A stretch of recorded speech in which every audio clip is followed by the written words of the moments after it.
High upon windswept ridges, beneath tangled forests, and across sun-scorched plains, immense stones stand as silent challenges to our understanding of the past. These megaliths are not simple ruins, but extraordinary feats of construction. Blocks weighing hundreds, sometimes thousands of tons, carved, moved, and placed with precision that still confounds modern engineers.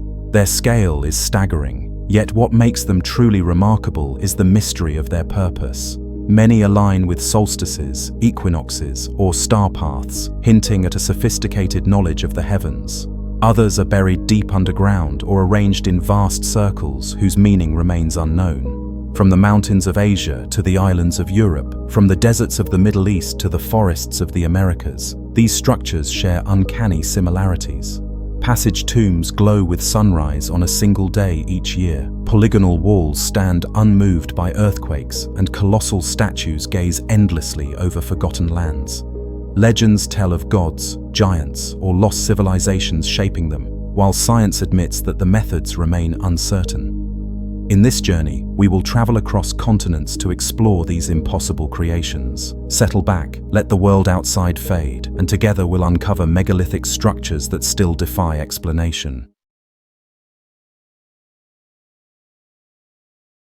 It begins with a stone so vast that even now, after centuries of exposure to wind, rain, and the slow passing of time, it remains firmly rooted in place. Near the ancient city of Nanjing, in the rolling hills of eastern China, lies a monument that was never completed, never raised, and never used for the purpose its creators intended. Yet, precisely because it was left unfinished, it tells us a story unlike almost any other. Known today as the Yang Shan quarry monolith, it is a single cut block of limestone estimated to weigh around 15,000 tons. To place that number in perspective, it is more than 10 times heavier than the largest stones of Stonehenge, and even greater than the immense trilithon blocks at Baalbek in Lebanon.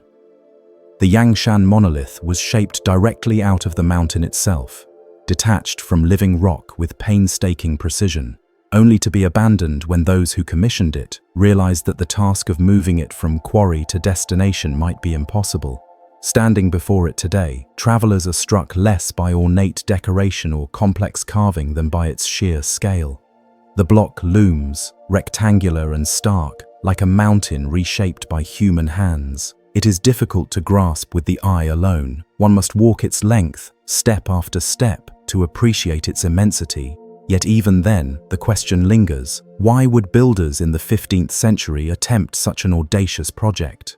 The story begins during the reign of the Ming dynasty, under the rule of the Yongle Emperor. In the early years of the 15th century, he envisioned a mausoleum that would surpass all others.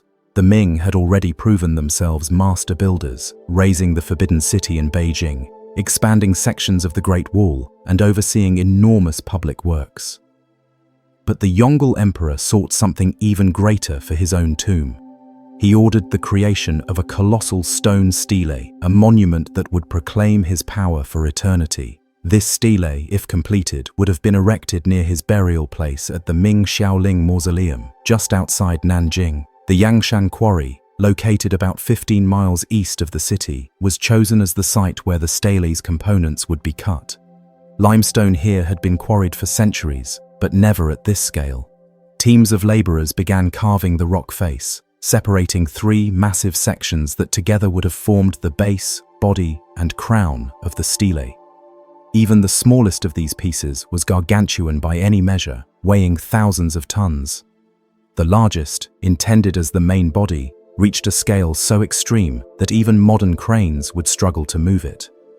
What is remarkable is not merely that they attempted it, but that the work was executed with such precision.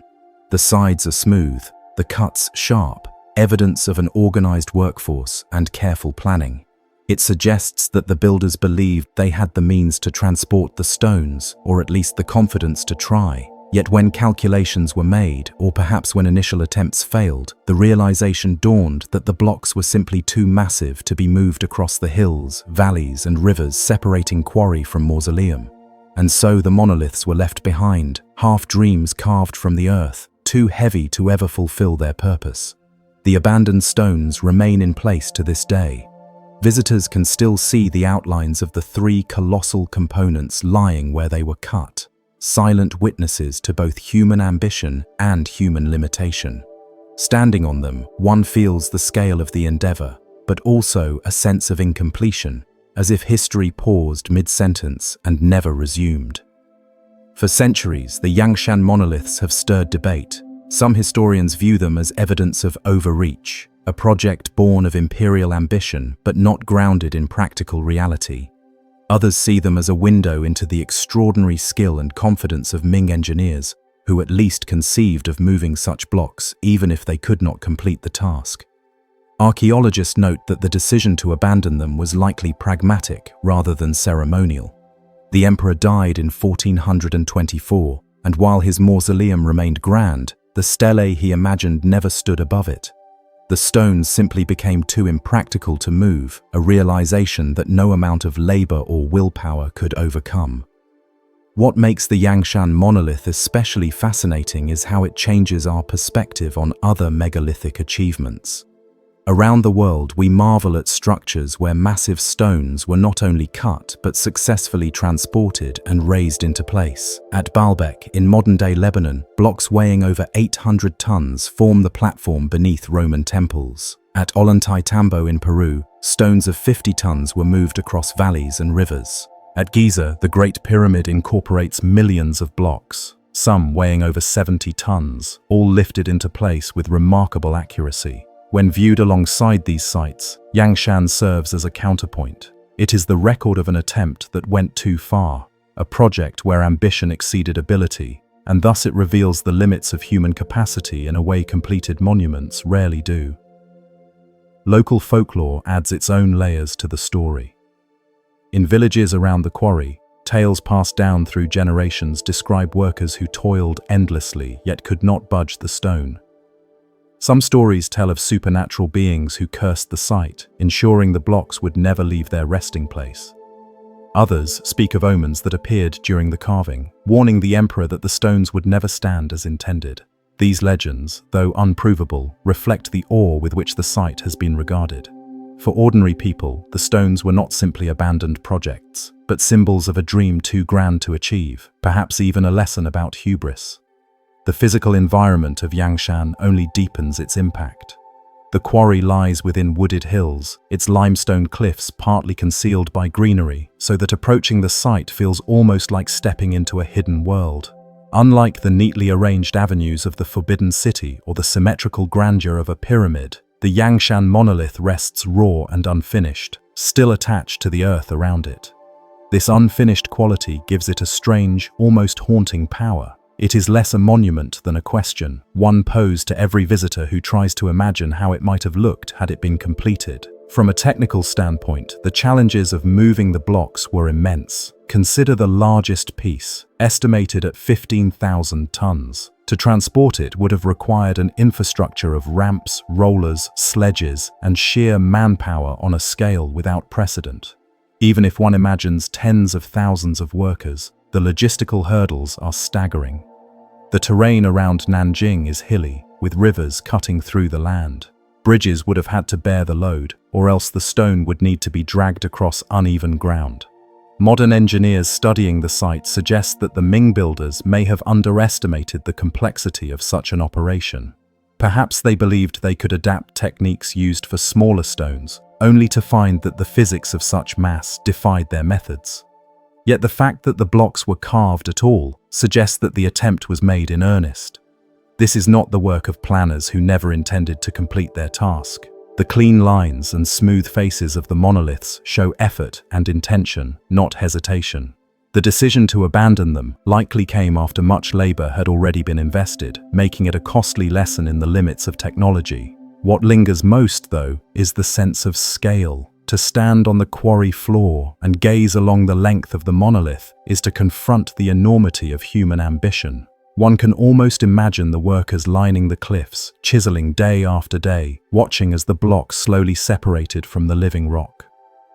One can picture the moment when the realization came that the stone would never move, that all their effort had led only to this vast, immovable block. It is a story not only of engineering, but of human hope and disappointment, of the drive to create something lasting and the humility of facing failure. The Yang Shan monolith also invites reflection on the nature of monuments themselves. Most great structures are celebrated for their completion, for what they symbolize when they stand tall and proud. Yang Shan, by contrast, is celebrated for its incompletion. It is a monument not to triumph but to limitation, yet in that limitation lies its unique power. It tells us that even the most confident civilizations, at the height of their power, could meet challenges they could not overcome. That honesty, preserved in stone, makes it one of the most fascinating megaliths in the world. Today, the site is a place of quiet visitation. Tourists wander among the stones, reading plaques that describe their intended purpose, taking photographs beside blocks that dwarf them many times over. Scholars continue to study the quarry, measuring its dimensions, speculating on the methods that might have been used, and comparing it to other sites worldwide. Yet the essence of Yang Shan lies less in analysis and more in experience. To see it is to be reminded of the scale of human ambition, both its heights and its limits. As this part of our journey draws to a close, the Yang Shan quarry monolith leaves us with a feeling both humbling and profound. It is a record of determination, vision, and the boundaries of what even a mighty dynasty could achieve. The stone rests where it was cut, a permanent reminder that not all dreams are realized and not all plans come to fruition. Yet in its immobility, it speaks perhaps more powerfully than if it had been raised into a monument. For here, the earth itself holds the lesson, and the unfinished block stands as witness to an ambition too vast to succeed. And so we move forward, carrying with us the image of this colossal stone, carved and abandoned, yet never forgotten. The next chapter will take us elsewhere, to another place where massive stones stir questions as profound as those posed here. The journey continues, and the mysteries of impossible megaliths are far from finished. There are mountains in southern Siberia where the forests climb high into cold skies, and among their slopes lies something that unsettles even seasoned travelers. Mount Shoria, rising from the rugged Kemerovo region, is not remarkable for its height or its climate. What makes it extraordinary is the presence of immense granite blocks arranged in a way that suggests deliberate shaping. Some stretch 40 feet in length, with estimates of hundreds of tons in weight. They appear stacked, fitted against one another in walls that tower over the treetops. Their forms are so geometric, so imposing, that those who see them often find themselves asking a simple but troubling question. Were these stones shaped by nature or by hands that history has forgotten? The first impression is disbelief. As explorers reach the site, the forest parts to reveal vast surfaces of rock cut into rectangular shapes. They seem almost architectural, as if giant walls once guarded this mountain. Standing before them, the mind drifts to fortresses or citadels, though no such structures are recorded here. The stones lie in arrangements too regular for mere chance, yet their size makes human workmanship difficult to accept. It is this tension between the natural and the artificial that has made the Mount Shoria megaliths one of the most debated mysteries in Eurasia. Accounts of the site began circulating widely in the early 2010s when Russian researchers shared images of the formations. The photographs spread quickly, showing colossal granite blocks stacked like masonry. Some appeared to interlock, others stood upright in rows. The sheer size of the stones made comparisons inevitable. Observers likened them to the Cyclopean walls of Peru or the polygonal masonry of ancient Italy. These images, though only glimpses, were enough to spark fascination. Could Siberia, long regarded as a land of nomads and scattered tribes, hide remnants of a forgotten civilization capable of quarrying and lifting stones heavier than any known pyramid block? Geologists urge caution. Granite, they explain, fractures along straight lines under immense pressure. Over thousands or even millions of years, tectonic forces can split mountains into segments that resemble man-made walls. The freeze-thaw cycles of Siberia's long winters only sharpen the edges. To them, the formations at Mount Shoria are examples of geology at its most dramatic, a mountain that fractured into enormous shapes which resemble construction. Yet even among geologists, there is recognition that these formations are unusual. The blocks are not scattered randomly, they are arranged in what appear to be patterns, stacked with balance that seems almost intentional. For those open to other possibilities, the stones suggest an ancient fortress or temple, raised by a people whose existence left no trace in written record. If so, it would imply not only the presence of advanced engineering in Siberia, but a society capable of mobilizing vast labor forces. The mystery deepens when one considers the region's archaeological record. Siberia is rich in Paleolithic sites, petroglyphs and burial mounds, but nothing that indicates a tradition of working with stones on such a colossal scale. To imagine the Mount Shoria megaliths as human-made is to imagine a chapter of history erased almost entirely. Legends, however, offer their own interpretations. Among Siberian folklore are stories of giants who roamed the land in ages past. These beings, larger and stronger than ordinary humans, are said to have built with stones too massive for others to move. Similar tales are told far from Siberia: giants who built Stonehenge, giants who raised the dolmens of the Caucasus, giants who stacked the walls of Sacsayhuaman. The recurrence of such myths across cultures speaks to a universal human attempt to explain the inexplicable. When confronted by walls that defy easy explanation, people reached for stories of builders greater than themselves. Standing before the Mount Shoria stones, it is easy to see why. Some blocks appear so rectangular that they could have been cut with modern tools. Their surfaces are flat, their edges aligned. The illusion of masonry is powerful. One block might rest upon another at a perfect angle, creating the impression of a corner. Another might stand upright like a pillar. To climb among them is to feel dwarfed, as though entering a ruin that has lost its towers but kept its foundation. The stones do not scatter loosely like scree. They form shapes that invite interpretation. Measurements taken on site reveal the immense scale. Individual blocks have been estimated at weights exceeding 300 or 400 tons. To move even one of them with modern machinery would be a challenge. To arrange dozens into apparent walls would require knowledge and effort almost unthinkable for early societies. This is why many insist they must be natural. Yet if they are natural, they are among the most extraordinary examples of natural fracturing anywhere on Earth. Comparisons to other sites only fuel the intrigue. The walls of Sacsayhuaman in Peru, built from limestone blocks weighing up to 200 tons, show similarly irregular but fitted masonry. The trilithon stones at Baalbek in Lebanon, each more than 800 tons, demonstrate that ancient builders could handle weights on a staggering scale. The Mount Shoria blocks rival or exceed these in size, yet remain unmoved, rooted in the mountainside. If human builders attempted something here, they either never finished or their structure collapsed, leaving the pieces behind. If not, then nature produced a fortress in stone without human intervention. The site itself is remote, and that remoteness has limited serious study. Expeditions are few, conditions harsh, and funding scarce. Much of what is known comes from explorers who hiked into the region and shared what they found. Without comprehensive archaeological surveys, speculation thrives. Some propose the site could be over 10,000 years old, perhaps linked to cultures existing before the end of the last ice age. Others maintain it is nothing more than fractured granite, remarkable in size but otherwise geological. Between these poles lies a mystery unresolved, awaiting deeper investigation. The setting contributes to the enigma. Siberia is a land of extremes, with winters that can freeze rivers solid and summers that bring floods and storms. Any ancient civilization here would have faced immense challenges.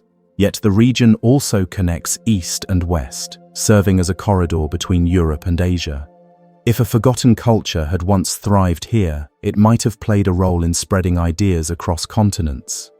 The Mount Shoria megaliths, if artificial, could be the last trace of such a culture. If natural, they remain a symbol of how geology itself can mimic the works of human ambition. Visitors describe a sense of awe when standing among the stones. Some speak of feeling as though they walk through the remnants of a citadel. Others are struck by the sheer weight pressing down from every block, the way the mountain seems reshaped into geometry. Photographs capture the shapes but cannot convey the scale. Only by standing beneath them can one grasp their enormity. Whether built by nature or by forgotten builders, they leave an impression that endures long after the visit ends. The debate around Mount Shoria reflects a larger question about how we interpret the past. Archaeology seeks evidence, tools, and datable remains. Geology explains processes that shape rock. Folklore preserves memory in stories. Each discipline offers its own explanation, but at Mount Shoria, none has yet prevailed conclusively. The stones remain, massive and inscrutable, defying neat classification. They invite both skepticism and wonder, pulling the imagination into realms where certainty cannot follow.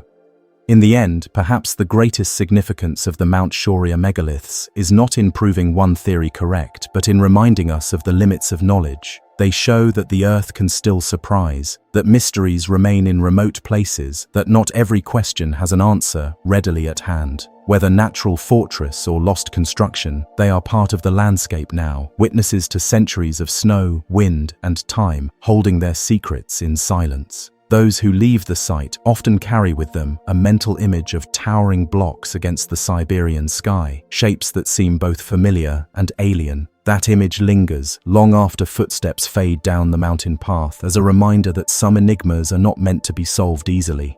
From the air, it resembles a vast spiral etched into the earth, its stone rings coiling outward across the rugged plateau of the Golan Heights. From the ground, however, it appears almost bewildering. Endless piles of basalt rocks rising in uneven walls, forming concentric circles whose purpose is not immediately clear.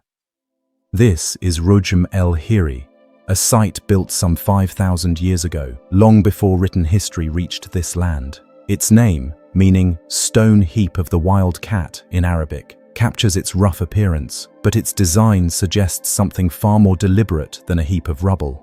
At its heart lies a central mound, and surrounding it are 5 great rings of stone, some spanning more than 160 meters across. Together, they create one of the most enigmatic megalithic monuments in the Near East.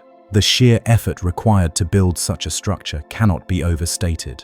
Archaeologists estimate that more than 40,000 tons of basalt were moved and arranged to form the circles. The Golan Heights is a region where volcanic rock dominates the landscape, its jagged forms scattered by nature. Yet to gather so much material and position it in ordered rings required organization, planning, and purpose. Whoever built Roujam Elhiri was not stacking stones at random. They were shaping a monument that still speaks across millennia, though its language remains untranslatable. Standing within the outer circle, one feels the scale immediately. The stones rise around waist height in many places, sometimes higher, creating walls that are not defensive in nature but ceremonial in appearance. Moving inward, the rings grow smaller, leading toward the central mound. That mound is itself striking, a heap of rock nearly 5 meters high and 20 meters across, once concealing a burial chamber, or perhaps serving as a ritual focus. The inner core of the site feels different from the outer rings, more enclosed, as if guiding attention inward to something significant. One of the most compelling aspects of Roujam Elhiri is its relationship with the heavens. Researchers have noted alignments within the stone circles that appear to track solstices and equinoxes. On the summer solstice, for example, the sunrise aligns with specific gaps in the outer rings, casting light directly toward the central mound.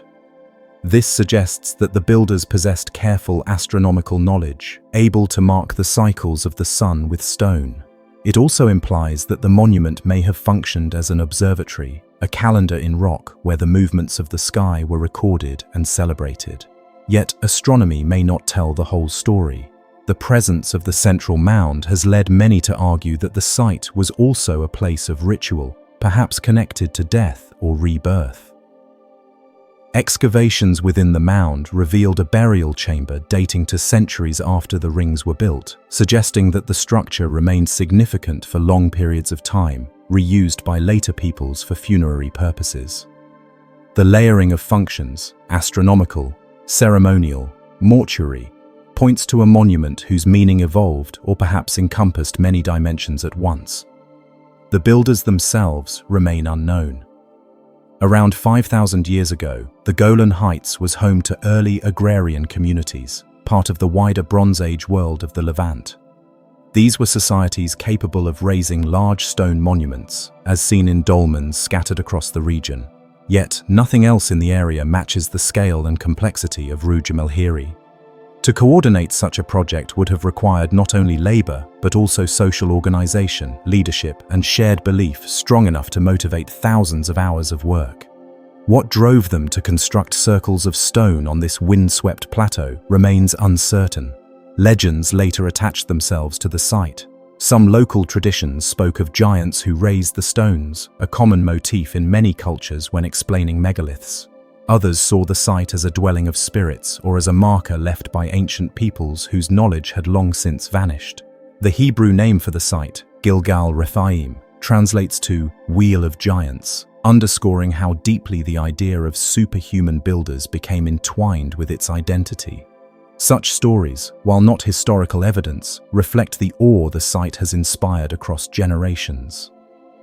Archaeologists who study Roujam Elhiri face challenges not only in interpreting its function, but also in excavating its massive stone piles. Unlike temples with inscriptions or cities with artifacts, the circles are almost entirely bare rock. Few objects have been found within them to provide cultural context. This scarcity makes definitive answers elusive.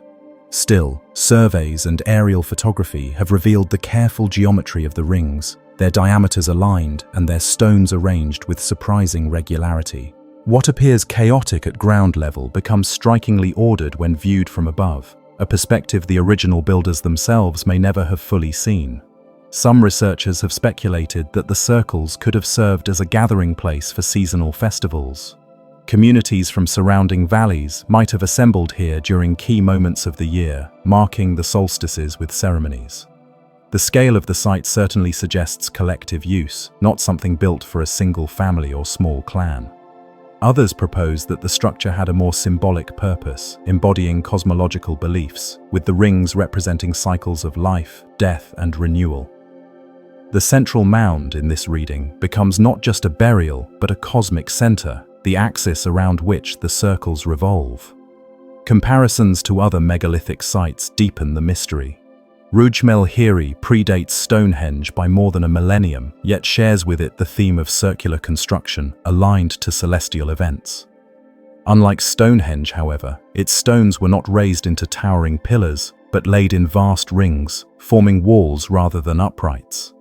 Its scale is closer to the great stone circles of Britain, yet its material, dark basalt rather than sandstone, gives it a distinct and imposing character. Across cultures, the circle recurs as a sacred form, and Roujam Elhiri adds another chapter to that universal tradition. For those who visit today, the experience is both puzzling and profound. The Golan Heights is a region marked by layers of history, from Bronze Age settlements to Roman fortresses and modern conflicts. Amid this landscape, Roujam Elhiri stands apart, older than the rest, belonging to a time before nations or empires. Walking among its rings, one senses the weight of effort it represents. Each stone, heavy and rough, was placed by human hands or by coordinated groups, carried from the surrounding landscape and set into place. The labor itself must have bound the community together, the building process as meaningful as the finished monument. The sheer longevity of the site is striking. For 5,000 years, it has endured seasons of rain and sun, shifts of soil and stone, yet the rings remain. Erosion has softened some edges, later burials have disturbed the central mound, but the structure as a whole survives. Its survival speaks to the durability of megalithic construction, but also to the enduring mystery that draws people to it still. Without inscriptions to explain it, Roujam Elhiri invites interpretation, each generation projecting its own questions onto its stones. What strikes many is the quiet precision of the alignments. On solstice mornings, the sun rises exactly along the line between the outer rings, casting rays toward the center. This cannot be chance. It suggests observation over years, perhaps decades, by builders who tracked the sun's course and marked it with rock. Such knowledge would have been essential for agrarian life, guiding planting and harvest. Yet the monument transcends utility. Its scale exceeds what would be needed for a mere calendar. The act of shaping such a structure points to deeper motives: religious devotion, reverence for ancestors, or belief in cosmic order. Even today, the structure continues to inspire. Scholars photograph it from drones and satellites, tracing its geometry. Tourists hike across the plateau to stand within its rings. Local guides recount the legends of giants. Each perspective adds another layer, but the core mystery remains untouched. Roujam Elhiri does not yield its secrets easily. It persists as both monument and riddle, a reminder that not all stories of the past can be fully told. To describe the experience of standing within the innermost circle is to confront both vastness and intimacy. The outer rings recede into distance, while the mound looms close. The basalt underfoot is dark and uneven, the sky above expansive. The feeling is less of entering a ruin than of stepping into a space still alive with meaning, though that meaning has been obscured by time. It is easy to imagine ancient gatherings here, the rising sun marking the passage of seasons, chants or rituals filling the air, the community united by stone and sky. In the absence of certainty, Roujam Elhiri holds power precisely because it resists final explanation. Was it an observatory, a temple, a burial ground, or all of these at once? Each theory has merit, none complete. Perhaps the builders themselves would not have separated these functions so neatly. For them, sky, earth, life and death may have been part of one continuum, reflected in the circles that still embrace the mound. As the sun sets over the Golan Plateau, the stones take on a deeper hue, their forms merging into the land.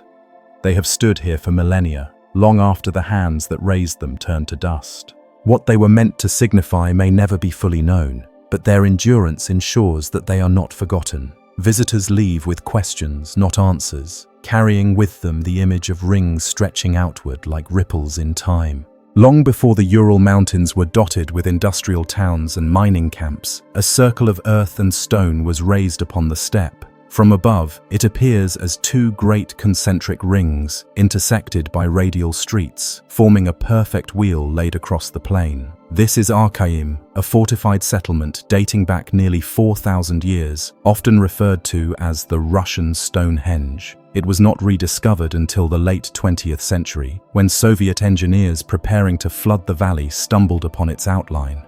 What they found was more than just an ancient village. It was a carefully planned structure aligned to the heavens, a settlement whose builders combined daily life with cosmic order. The first impression of Arkim is its geometry. Unlike many Bronze Age sites that grew organically from huts and encampments, Arkim was designed as a circle from the beginning. Two thick walls enclosed the settlement, built of timber, clay, and stone, reinforced with wooden frames. Within the outer wall, houses were arranged in a ring, each dwelling connected by passageways to the central plaza. Radial streets divided the settlement like spokes on a wheel, converging on that central square. Archaeologists estimate the entire structure could have housed about 2,000 people, though it was compact and densely organized. The impression is one of deliberate symmetry, as though the builders were expressing not just practical needs, but also symbolic ideals. What elevates Arkim beyond ordinary Bronze Age settlements is its alignment with the stars. Studies of the site have revealed that its design corresponds with solstices, equinoxes, and lunar cycles. Openings in the walls align with the rising and setting of the sun at key points in the year. From its central plaza, observers could track celestial events with precision. This has led many to describe Arkim as an observatory as well as a fortress and home. The builders seem to have integrated cosmology directly into their urban plan, merging the rhythms of the heavens with the order of daily life. The discovery of Arkim in the 1980s was a turning point for archaeology in Russia. Soviet authorities had planned to flood the valley for a reservoir, but once the site was recognized as ancient and unique, the project was halted. Excavations revealed not only the settlement's layout, but also evidence of advanced metallurgy, pottery, and ritual activity. The people of Arkim were not simple herders.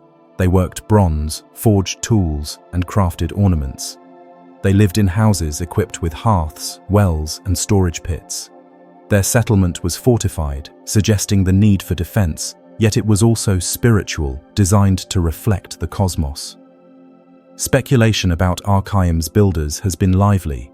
Archaeologists generally associate the site with the Sintashta culture, a Bronze Age people known for chariots, weapons, and fortified settlements across the steppe. The Sintashta are thought to have contributed to the Indo-European migrations that spread languages and traditions from India to Europe. In this view, Arkim represents not an isolated mystery, but a window into a wider cultural horizon that shaped much of the ancient world. Yet the site's precision and symbolism have invited interpretations beyond standard archaeology. Some have suggested it was a sacred center, a place where priest astronomers guided rituals tied to the sky. Others see in its rings echoes of myth, with the circular city representing cosmic order, the heavens mirrored upon the earth. Legends, though sparse, have gathered around the site since its rediscovery. Some Russians regard Arkim as a spiritual homeland, a place of ancestral wisdom. Visitors describe feelings of energy or connection when standing within its circles, and modern pilgrims travel there seeking inspiration. The site has been woven into cultural narratives that portray it as a cradle of ancient knowledge, even linking it to mystical traditions. While such associations are not archaeological, they demonstrate the enduring human impulse to invest circles of stone and earth with meaning. Arkim's construction shows remarkable technical ability. The walls, built of packed clay mixed with timber, would have been strong against both intruders and fire. The settlement's drainage system directed rainwater outward, preventing flooding within. Wells inside provided water even under siege. Each dwelling included hearths and storage, indicating organized domestic life. The radial streets allowed movement and communication, while the circular form provided defense. In short, it was both functional and symbolic, a community designed for survival and for meaning. The astronomical features remain the most striking. Archaeologists have calculated that the alignments of Arkim allow observers to track not only the solar year but also complex lunar cycles spanning decades. To achieve this required generations of observation and careful planning. The builders were not guessing at the sky. They had studied it, measured it, and inscribed it in earth and clay. Arkim thus joins a global pattern of megalithic sites tied to the heavens, from Stonehenge to Newgrange, yet it stands apart for its combination of settlement and observatory. People lived within the circle even as they observed the stars, their daily and spiritual lives bound together in architecture. Questions remain about why Arkim was built and why it was abandoned. Evidence suggests the settlement was eventually burned, whether by attackers or by its own inhabitants is unclear. After its destruction, it was not rebuilt. The wheel of walls and houses fell into ruin, and centuries of wind and soil covered it until it lay hidden, known only to the earth. Its rediscovery reminds us how much can be lost and how much still waits beneath the ground. One curious aspect of Arkim is its resonance with myths of circular cities. Ancient texts from India speak of cosmic wheels, with the universe ordered in concentric circles. Greek philosophers later imagined ideal cities built on geometric principles, circles within circles. Though there is no direct connection, the parallel is striking. Arkim seems to embody a universal human impulse to see the cosmos in geometric form and to recreate it on the earth. In its design, the community was not only building a home, but mirroring the structure of the heavens. Artifacts recovered from the site add depth to the picture. Bronze tools, ornaments and weapons reveal skilled craftsmanship. Pottery fragments carry designs that hint at symbolic expression. Bones of domesticated animals show that herding and farming were part of daily life. Yet these details, while valuable, do not fully explain the meaning of the circles. They tell us how the people of Arkim lived, but not why they built in such a form. That mystery lingers, inviting each observer to consider what it meant to dwell within a cosmic wheel. The location of Arkim is also significant. The southern Urals form a boundary between Europe and Asia, a crossroads of cultures and migrations. Here, traditions met and mingled, technologies spread, and ideas moved across vast distances. Arkim may have been part of this exchange, a node in a larger network of Bronze Age communities. Its design, however, remains unique, suggesting a local innovation shaped by broader currents of knowledge. For modern visitors, the site is both archaeological and contemplative. Walking along the low walls, one traces the outline of a city long gone. Standing in the central plaza, one can imagine the sky overhead tracked by ancient observers. The step winds move across the rings, carrying the sound of grasses and the distant call of birds. It is a place where the past feels present, not through monuments towering above the landscape, but through geometry inscribed upon it. The calm precision of Arkim contrasts with the uncertainty of its meaning. Archaeologists continue to study its structures, measuring alignments, analyzing artifacts, and comparing it to other Bronze Age sites. Yet no definitive answer has emerged to explain its symbolism. Was it a fortress built for defense, a settlement built for survival, or a temple built for the sky? The truth may be that it was all of these, a union of practical and spiritual, the human need for shelter and the human desire for meaning joined in one circular plan.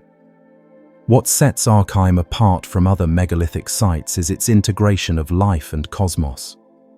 At Stonehenge, rituals may have taken place seasonally, but people did not live among the stones. At Newgrange, the tomb aligned to the solstice, but the dead, not the living, occupied its chambers. Arkim, by contrast, was inhabited daily. Its people slept, cooked, forged, and raised children within the same walls that marked the solstice sunrise. To live at Arkim was to live within a cosmic diagram, to make one's home inside a reflection of the heavens. When the settlement fell into fire and ruin, whatever beliefs sustained it faded into memory. Yet its rings remained, buried but intact, awaiting rediscovery. Today, as archaeologists map its lines and visitors walk its paths, Arkim again becomes a place of meaning, though new meanings are layered atop the old. It remains a puzzle, a circle of earth and stone whose builders are nameless but whose vision endures. The Urals stretch endlessly beyond Arkim, their ridges and valleys concealing other secrets still undiscovered. But this one, revealed in modern times, stands as both monument and riddle. It is a reminder that even in the Bronze Age, people looked upward, measured the stars, and sought to build their lives in harmony with a greater order. On the northern plains of Sardinia, where the island meets the winds of the Mediterranean, a great platform rises from the earth like a sloping hill of stone. Its sides are flat, its ramp ascends in a deliberate incline, and its form recalls something seldom seen in Europe.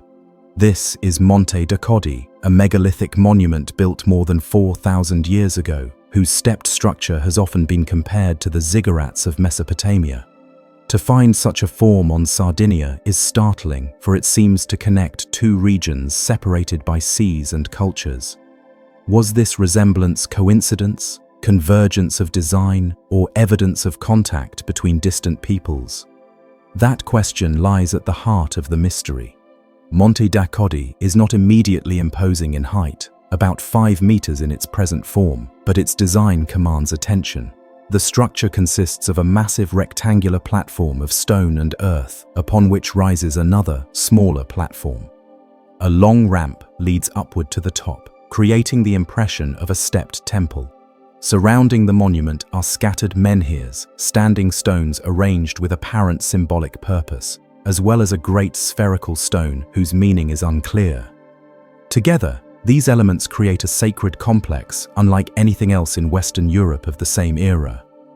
The site has been excavated and studied in modern times, revealing a layered history. Beneath the current structure lie the remains of an earlier sanctuary dating back to the 4th millennium BC. That first monument appears to have been a raised platform, perhaps used for ritual, which was later expanded and rebuilt into the larger ziggurat-like form we see today. This sequence suggests continuity of sacred use across centuries, with each generation reshaping the site to reflect evolving beliefs. Such continuity speaks to the importance of Monte Doddi within its community, a focal point for ceremony and identity. The most striking aspect remains its similarity to Mesopotamian ziggurats. Those massive temples, raised in places like Ur and Uruk, also featured stepped platforms with ramps leading upward, intended as bridges between heaven and earth. To see a comparable form on Sardinia invites speculation. Could seafarers from the east have brought the idea westward, sharing architectural traditions across the Mediterranean? Or did the people of Sardinia independently conceive a similar design, guided by their own symbolic imagination? Scholars debate these questions, but answers remain elusive. Archaeological finds around the monument provide glimpses into its function. Fragments of animal bones suggest sacrifices took place here, offerings made upon the platform in rituals whose details are lost. Pottery shards and tools point to gatherings, perhaps seasonal ceremonies when communities assembled to honor deities or ancestors. The standing stones and carved menhirs that accompany the platform reinforce its sacred character, marking it not as a dwelling or fortress, but as a place of ritual. The great spherical stone, sometimes described as a sacred egg or cosmic symbol, remains particularly enigmatic, hinting at cosmological beliefs we can scarcely reconstruct. Monte Doddi's position within the landscape adds another layer of mystery. The ramp faces west, oriented toward the setting sun.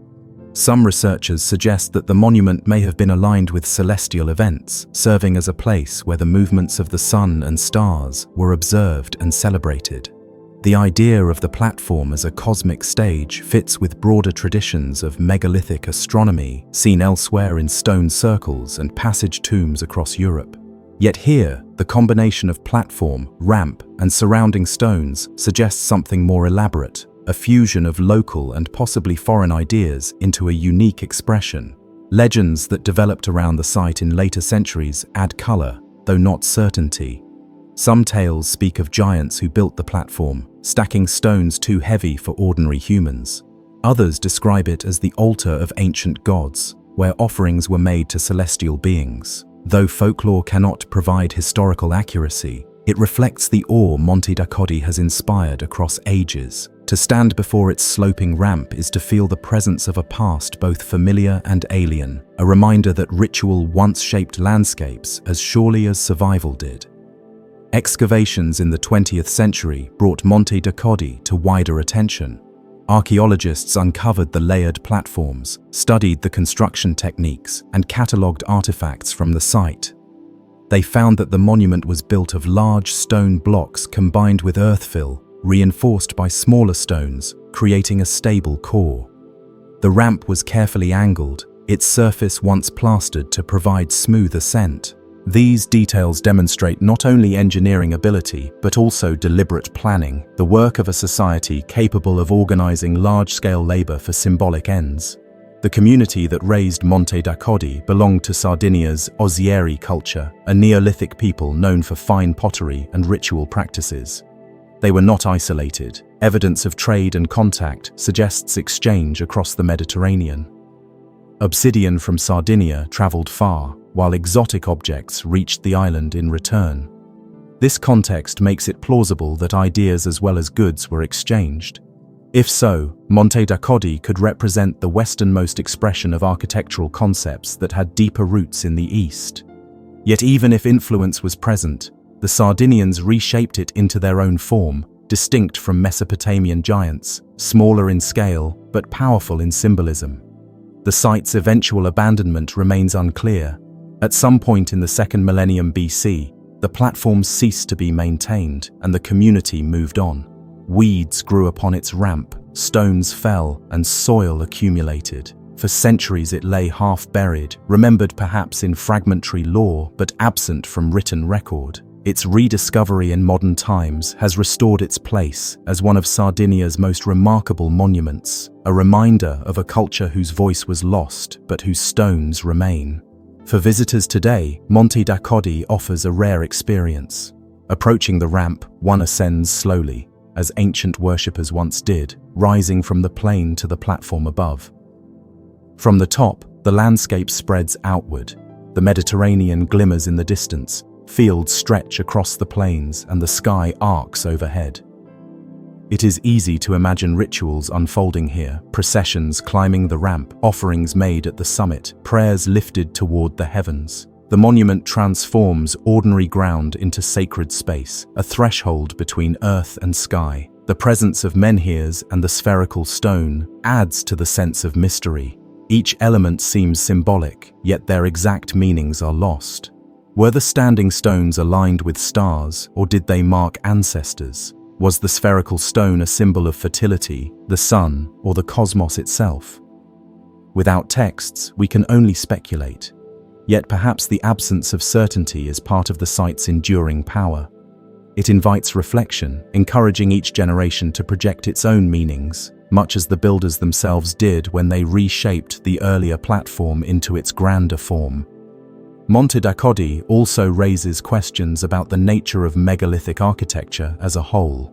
Across Europe and the Mediterranean, communities of the 4th and 3rd millennia BC raised circles, dolmens, passage tombs, and alignments. Most were horizontal, circles of stone or chambers within earth mounds. Monte Doddi is vertical, a stepped ascent.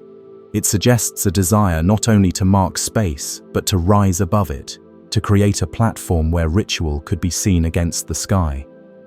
In this sense, it foreshadows later monumental traditions, bridging earth and heaven through architecture. The ziggurat-like form has fueled speculation well beyond archaeology.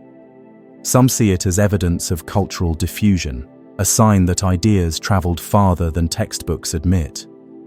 Others interpret it in more esoteric ways, linking it to theories of lost civilizations or forgotten knowledge. While such interpretations stretch beyond evidence, they reflect the monument's ability to provoke wonder. Its stones stand as open questions, their answers scattered by time. What is certain is that Monte Doddi embodies the capacity of human communities to imagine, plan, and build structures that transcend immediate needs. It was not a fortress, not a dwelling, not a storehouse. It was something more abstract, a place where meaning was enacted. That meaning may have shifted across centuries, from sacrifice to ritual observatory, but its essence was symbolic. The labor invested in it speaks to belief strong enough to mobilize many hands. It is a testament to how deeply ancient people wove cosmology into daily life, shaping landscapes to mirror ideas. As the sun sets across Sardinia, Monte Doddi casts long lines upon the plain. The ramp glows in warm light, the stones hold their ancient form, and the sky above remains the same one its builders observed thousands of years ago. They may not have known the distant civilizations that raised ziggurats in the east, but they shared with them a desire to bind heaven and earth through architecture. In that shared impulse lies a connection across cultures, one still visible in the stones that rise quietly on the Sardinian plain.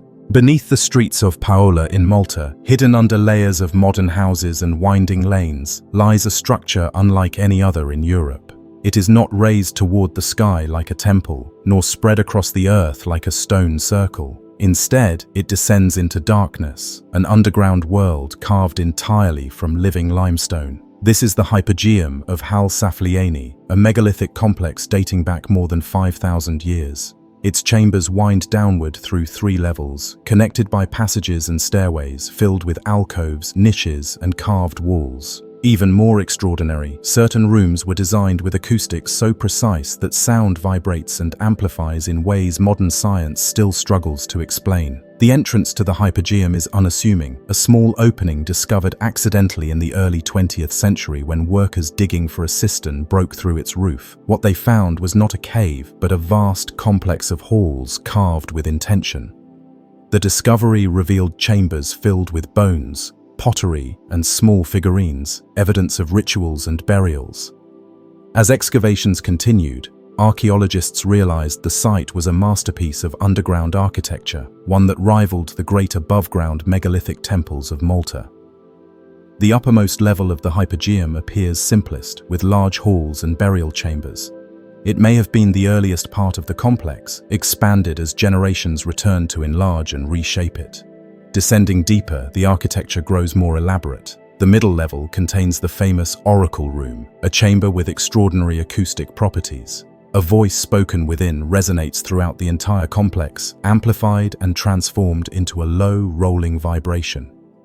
Tests have shown that male voices in particular trigger resonances around 110 Hz, a frequency that can affect human perception, altering brain activity and inducing a trance-like state. That this effect was engineered rather than accidental seems increasingly likely. The builders, working with stone hammers and antler picks, somehow tuned their chamber to harness the natural properties of limestone. Beside the oracle room lies the so-called Holy of Holies, a space framed by trilithon doorways carved directly from the rock, imitating above-ground temple architecture. Red ochre once painted its walls in swirling designs, remnants of which can still be seen.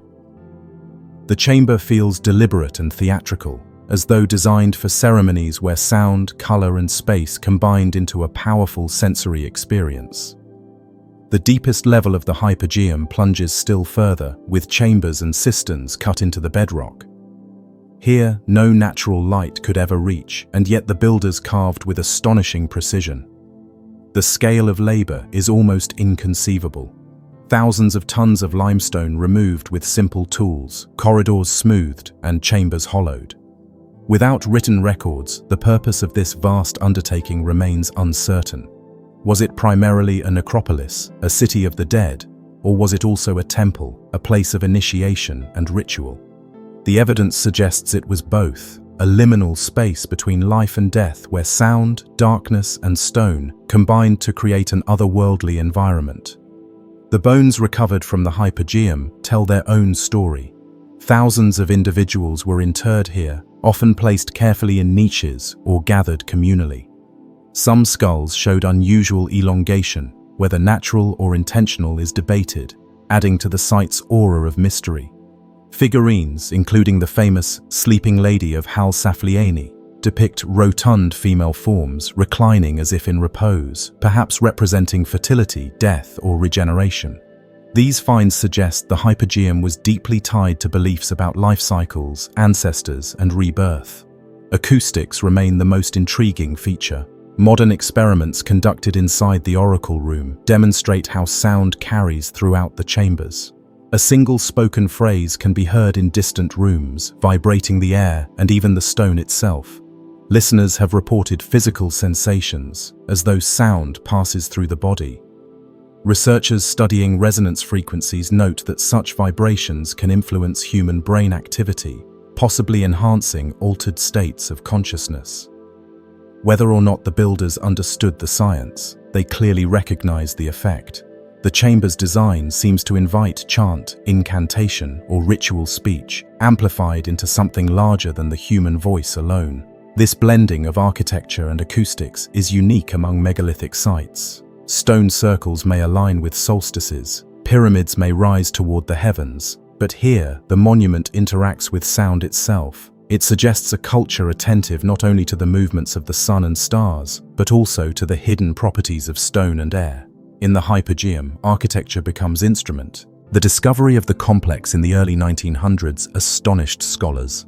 At first, excavations were hasty and many finds were lost or scattered. Later works stabilized the site and revealed its full extent. Today, the hypogeum is carefully preserved, accessible only to small groups to protect its fragile microclimate. Visitors descending into its chambers encounter more than archaeology. They enter an environment designed to affect the senses, as potent now as it was millennia ago.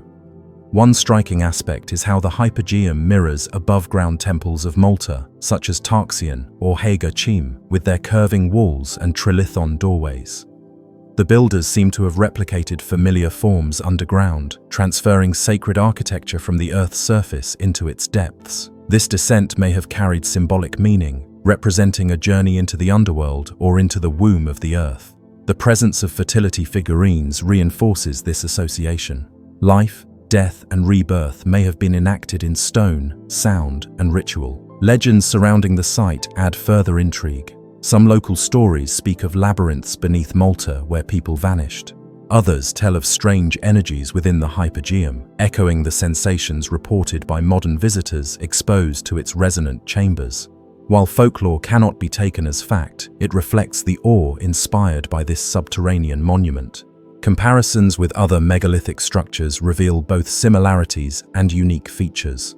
Passage tombs like Newgrange in Ireland also combine architecture with ritual, aligning entrances with solstice sunrises.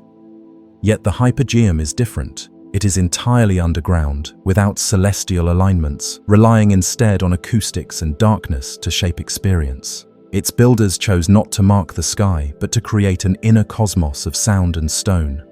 Archaeologists continue to study the site, employing modern technology to analyze construction methods, acoustics, and microclimate. Laser scanning has revealed the precision of carved surfaces. Acoustic testing confirms deliberate resonance design. Carbon dating places the complex within the 4th to 3rd millennium BC, contemporary with the great megalithic temples above ground.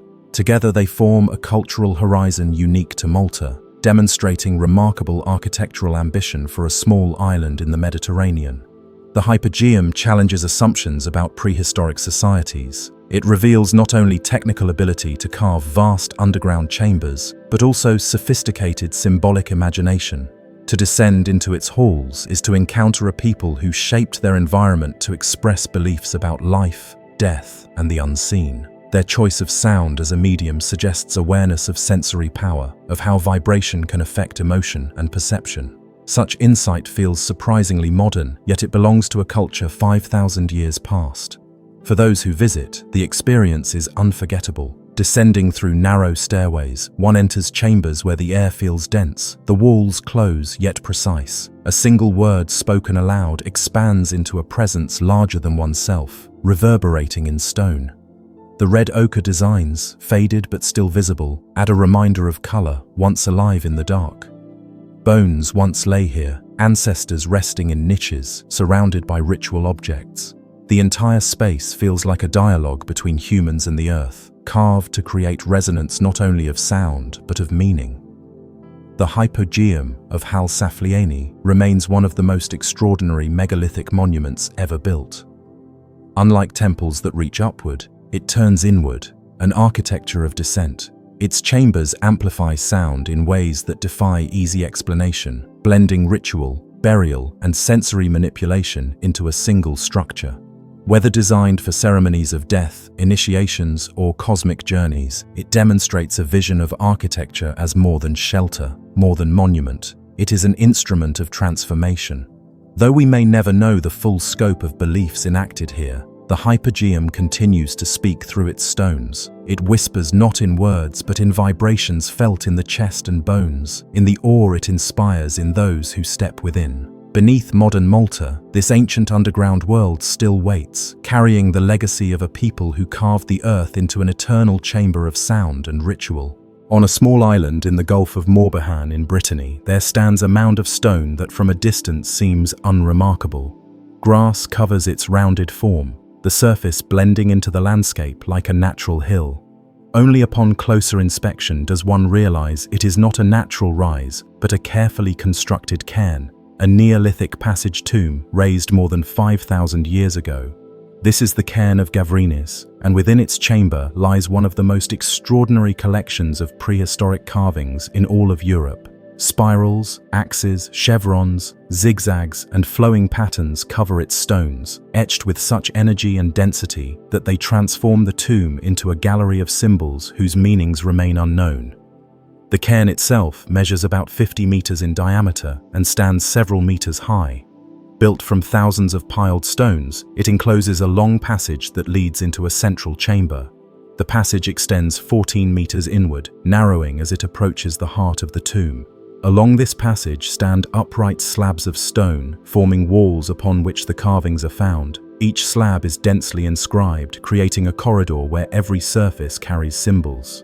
Reaching the chamber at the center, one finds a massive capstone overhead, itself decorated with intricate designs. The effect is overwhelming, not a single decorated stone, but an entire interior transformed into an environment of signs. The carvings themselves are enigmatic.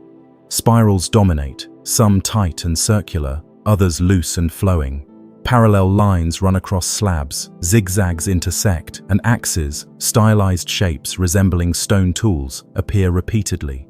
Some motifs seem abstract, others hint at natural forms like waves or horns. Scholars have debated their meaning for centuries. Are they representations of tools, symbols of power, or abstract expressions of belief? Could they depict maps, cosmological diagrams, or even stylized plants and animals? No consensus exists. The density of the designs and their deliberate placement suggests they carried great meaning for the builders, but that meaning remains lost. What makes Gavinis especially striking is the craftsmanship. The engravings are deep and precise, carved into hard granite with stone tools. To create such detailed designs on dozens of massive slabs required immense effort and skill. The builders were not casually scratching symbols. They were shaping stone with intention, filling the tomb with a language of lines and forms that must have spoken powerfully to them, though it speaks opaquely to us. The tomb itself likely served as a burial site for important individuals. Excavations have revealed fragments of human bones within, though not complete skeletons, suggesting secondary burials or ritual use.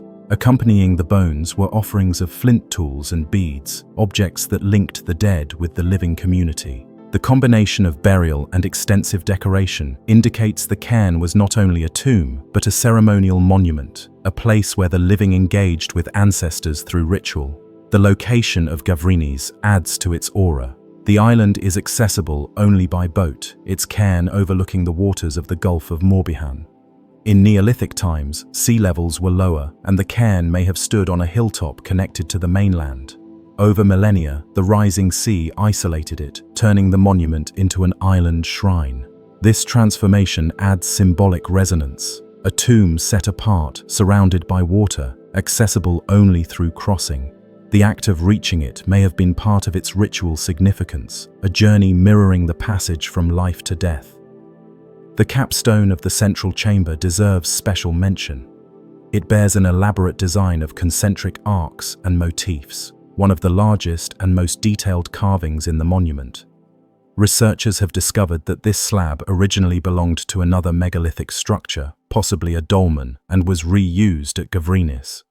This suggests that stones themselves carried meaning and could be transported, recarved, and integrated into new monuments. The reuse of such decorated stones hints at continuity of symbolic traditions across sites and generations. The comparison of Gavinis to other Neolithic monuments is illuminating.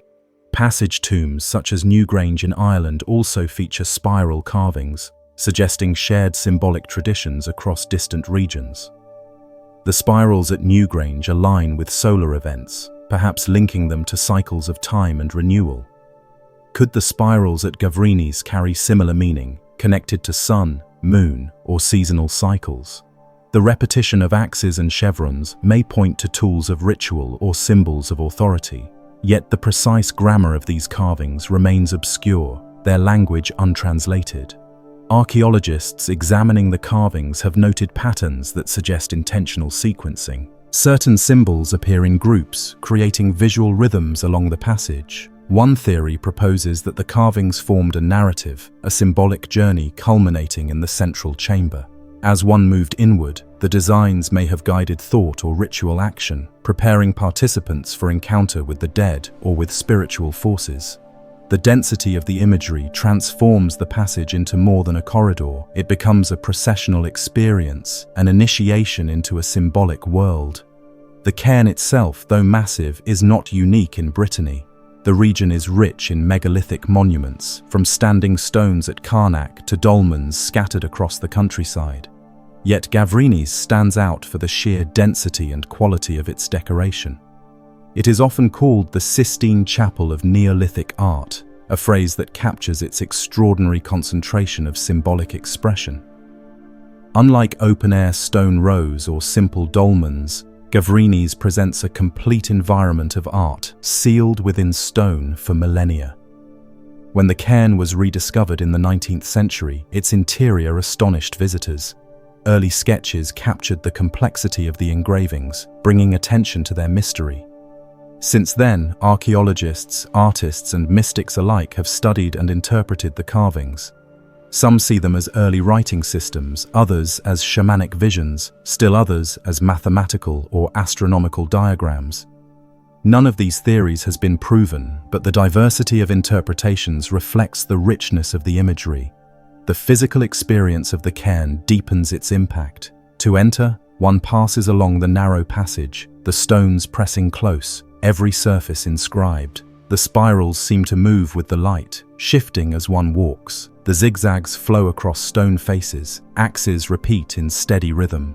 By the time one reaches the chamber, the sense of immersion is complete. It is less like entering a room and more like entering a mind, a symbolic space where meaning saturates every surface. The spirals remain especially evocative. Spirals are among the oldest symbols in human art, appearing in caves, pottery, and monuments worldwide. They can represent cycles, growth, energy, or cosmic order.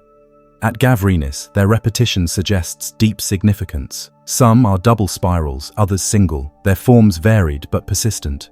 One cannot help but feel they mark something fundamental, though whether time, the sun, or spiritual force is uncertain. The axes carved into the stones invite another line of thought. They resemble polished stone axes, tools of both practical use and ceremonial value in the Neolithic. Such axes were often exchanged over long distances, treasured as symbols of prestige. Their repeated depiction at Gavinis may reflect reverence for these tools as emblems of power, creation, or destruction. Perhaps they symbolized the ability to shape the world, cut trees, and build monuments. In the dark of the tomb, carved axes may have reminded participants of the tools that shaped both life and ritual. Geometric motifs like chevrons and zigzags add further layers. Some may represent water, others mountains, others abstract concepts.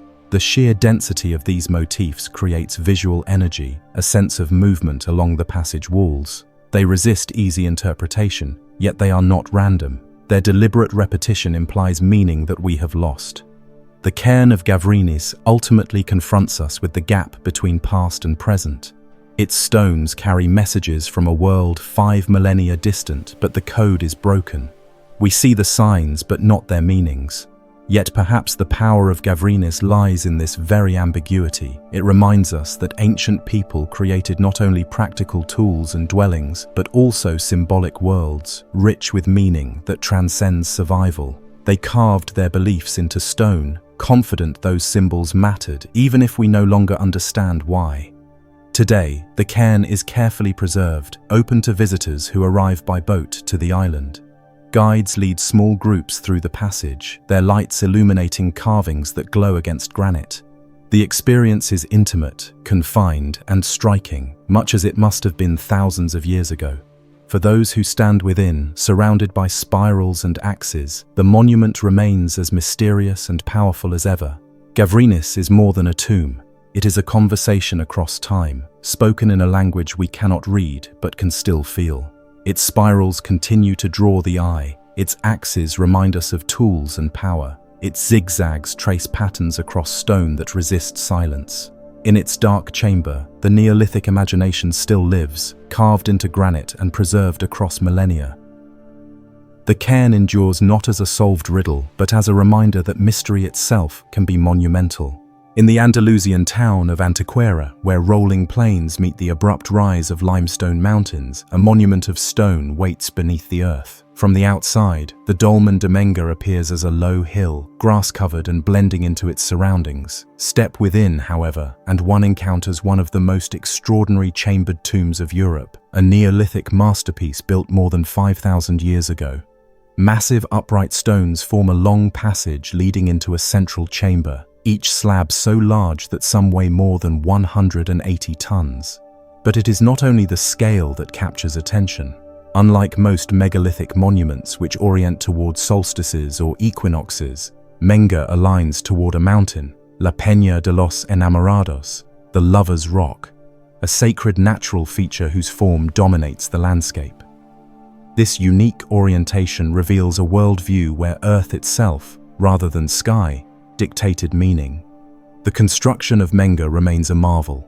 19 upright stones form the walls, capped by enormous roof slabs. Together, they create a passage 11 meters long and nearly 6 meters wide, leading to a chamber large enough to hold hundreds of people. The roof stones alone astonish. One measures nearly 7 meters in length, weighing an estimated 180 tons, among the heaviest stones ever moved by Neolithic builders in Europe. How such massive blocks were quarried, transported and raised remains a subject of wonder. With no wheels, pulleys or metal tools, the builders relied on ingenuity, labor and determination.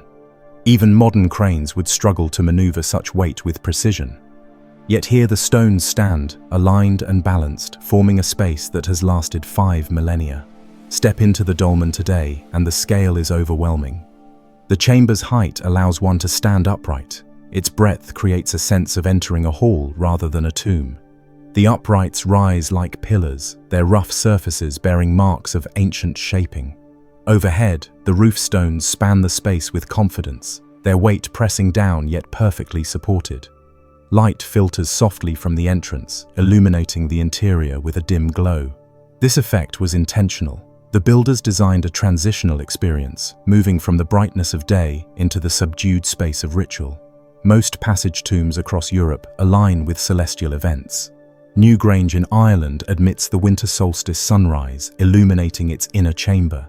Mai Shawi in Orkney frames the midwinter sunset. Such orientations link tombs with cycles of sun and season, suggesting beliefs in renewal and cosmic order.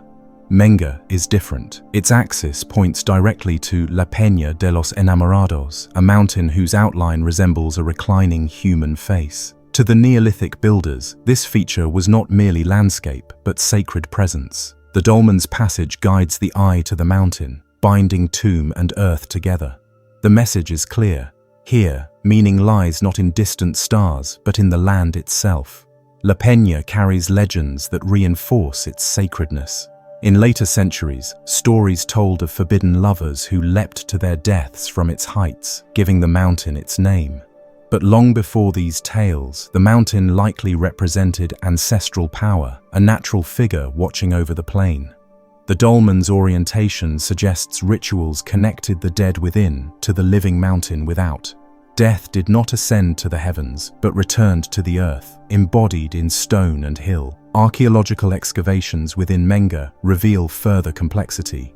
At the back of the chamber, a deep vertical shaft descends into the bedrock, nearly 20 meters deep. Its function is uncertain. Some suggest it was a well, providing water to the tomb. Others think it may have served ritual purposes, linking chamber with underworld. Whatever its role, it adds to the monument's uniqueness, combining burial space with vertical descent. Few other megalithic tombs feature such a shaft. Human remains once filled the chamber, though few survive intact. Early accounts describe numerous bones, likely representing collective burials over generations. Alongside the bones were grave goods, pottery, tools, and ornaments offered to the dead. These finds confirm Menga's role as communal tomb, a place where ancestors were gathered and honored. The scale of the monument suggests it served not only as burial but as ceremonial center, where communities assembled to perform rites, reinforce identity, and connect with land. The labor required to build Menga was immense. Quarrying the stones alone demanded organized effort. Some blocks were taken from sources more than a kilometer away, dragged by sledges, rollers, or ropes across uneven ground. Raising them into place required ramps, levers, and coordinated teams. Estimates suggest hundreds of people working over years, if not decades. The monument embodies not only architectural skill, but social organization, the ability to mobilize community around shared belief. Such effort was not invested lightly. It reveals a society deeply committed to honoring ancestors and sacred land. The uniqueness of Menga becomes clearer when compared with its neighbors. Nearby lie two other great dolmens, Viera and El Romeral. Viera, like most passage tombs, aligns with the solstice sunrise. El Romeral, built later, features corbelled chambers more reminiscent of tholos tombs in the Mediterranean. Together, the Antequera complex presents a remarkable variety of megalithic traditions in one landscape. Among them, Menga stands apart for its mountain orientation, bridging European tomb architecture with a uniquely local expression of sacred geography. Interpretations of Menga have evolved. Early archaeologists focused on its engineering, marveling at the massive stones. Later scholars emphasized its orientation, recognizing its divergence from celestial alignments. Some propose that Menga represents an early form of landscape cosmology, where mountains, rivers, and earth features carried as much symbolic weight as sun and stars. Others suggest the mountain itself was seen as an ancestor, the reclining face embodying the eternal presence of the dead. By aligning the tomb with this form, the builders may have sought to merge community, ancestors, and land into one continuum. Legends surrounding La Peña support this idea. The mountain's human-like profile suggests intentional personification. To prehistoric people, its face-like form may have seemed alive, a natural deity watching over the plain. By aligning the tomb to this sacred figure, the builders may have placed their dead under its protection, ensuring continuity between earth and community. The shaft within the chamber reinforces the theme of connection. As the passage guides outward to mountain, the shaft plunges downward into earth. Together they create a triad: tomb, mountain, underworld. Life, death, and land are bound in architecture.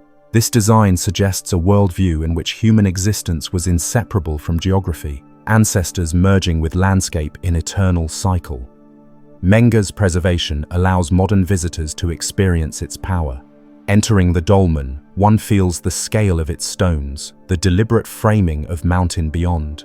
Guides often encourage visitors to stand at the chamber's back, looking outward through the passage. The axis leads directly to La Peña, the mountain's profile framed by stone. The effect is striking, architecture as lens, focusing human gaze on sacred land. The dolmen's significance has been recognized internationally.